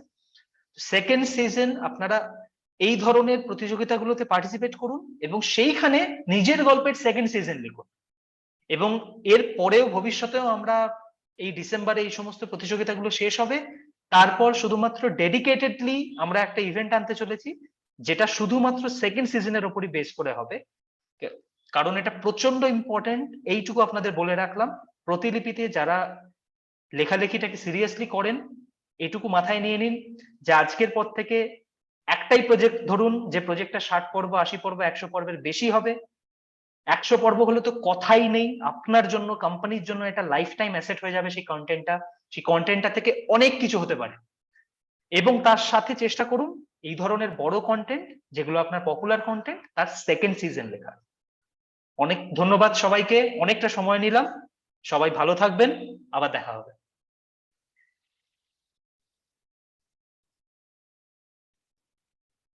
পল্লবী, এবার তোমার উপর। আমারও বিশেষ কিছু বলার নেই, শুধু একটাই প্রশ্ন পেয়েছি যেটা এই মুহূর্তে আমার মনে হচ্ছে বলা দরকার, যে সপ্তাহের সেরা লেখক আমরা নির্বাচন করছি কিসের ভিত্তিতে। তো আমি বলি, আমাদের প্রত্যেক সপ্তাহে নতুন নতুন মেট্রিক্স এর উপর ভিত্তি করে সেরা লেখক নির্বাচন করা হয়। আমরা প্রথম সপ্তাহে বিগত 30 দিনে যেই লেখক প্রতিলিপিতে সব থেকে বেশি অনুসরণকারী পেয়েছিলেন তাকে আমরা সেই সপ্তাহের সেরা লেখক হিসেবে ঘোষণা করেছিলাম, এবং তারপর পরের সপ্তাহে তিনি বিগত 30 দিনের সব থেকে বেশি কন্টেন্ট প্রকাশ করেছিলেন এবং তার মধ্যে অনেক ধারাবাহিকও ছিল, সেই কারণে তাকে সেরা লেখক হিসেবে ঘোষণা করা হয়েছিল। এবং গত সপ্তাহেও আমরা 3টে মেট্রিক্সকে গণনা করেছি। প্রথম মেট্রিক্স হচ্ছে তিনি 2016-র আগে থেকে লিখছেন এবং তিনি তখন থেকে শুরু করে এই মাস পর্যন্ত সক্রিয় রয়েছেন, অর্থাৎ অগস্ট মাসেও উনি ন্যূনতম 5টা কন্টেন্ট প্রকাশ করেছেন এবং সেই সঙ্গে ওনার প্রোফাইলে মিনিমাম 2টো ধারাবাহিক গল্প রয়েছে। এবং এই সপ্তাহেও আমরা আমাদের প্রতিলিপি আয়োজিত একটি বড় ইভেন্টের বিজয়ী এবং তার ফলোয়ারও 15,000-এর বেশি আছে এমন লেখিকাকে সপ্তাহের সেরা লেখিকা হিসেবে ঘোষণা করতে চলেছি। এবং পরের সপ্তাহেও আমরা এরকমই 2-3টে মেট্রিক্স এর ওপর কাজ করে সেই সপ্তাহের সেরা লেখক ঘোষণা করব। এরকম ভাবেই আমাদের চলতে থাকবে, প্রত্যেক সপ্তাহে নতুন নতুন মেট্রিক্স এর ওপর। এইটাই আর কি। তো সবাই আমাদের সঙ্গে ছিলেন, তার জন্য সবাইকে অনেক অনেক ধন্যবাদ। এবং আমরা চেষ্টা করব এরকম আরো কিছু সেশন করার, আপনারা অ্যাটেন্ড করবেন। তো এইখানেই আজকে শেষ করা যাক।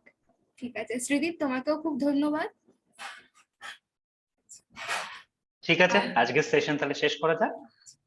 তুমি হোয়াটসঅ্যাপে দেখতে থাকো, কারুর যদি মনে হয় যে আরো প্রশ্ন আছে, আরো ডিটেলসে তারা ডিসকাশন করতে চান, আমরা যে কোনো একটা সপ্তাহে এরকমই একটা 1 ঘন্টার জন্য বসে যেতে পারি, তাদের সাথে আলোচনা করতে পারি।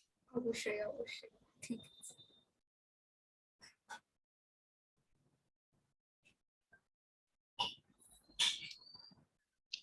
ধন্যবাদ সবাইকে। তো সেশনটা আমি এন্ড করে দিচ্ছি। সবাই ভালো থাকবেন। শুভরাত্রি। শুভরাত্রি।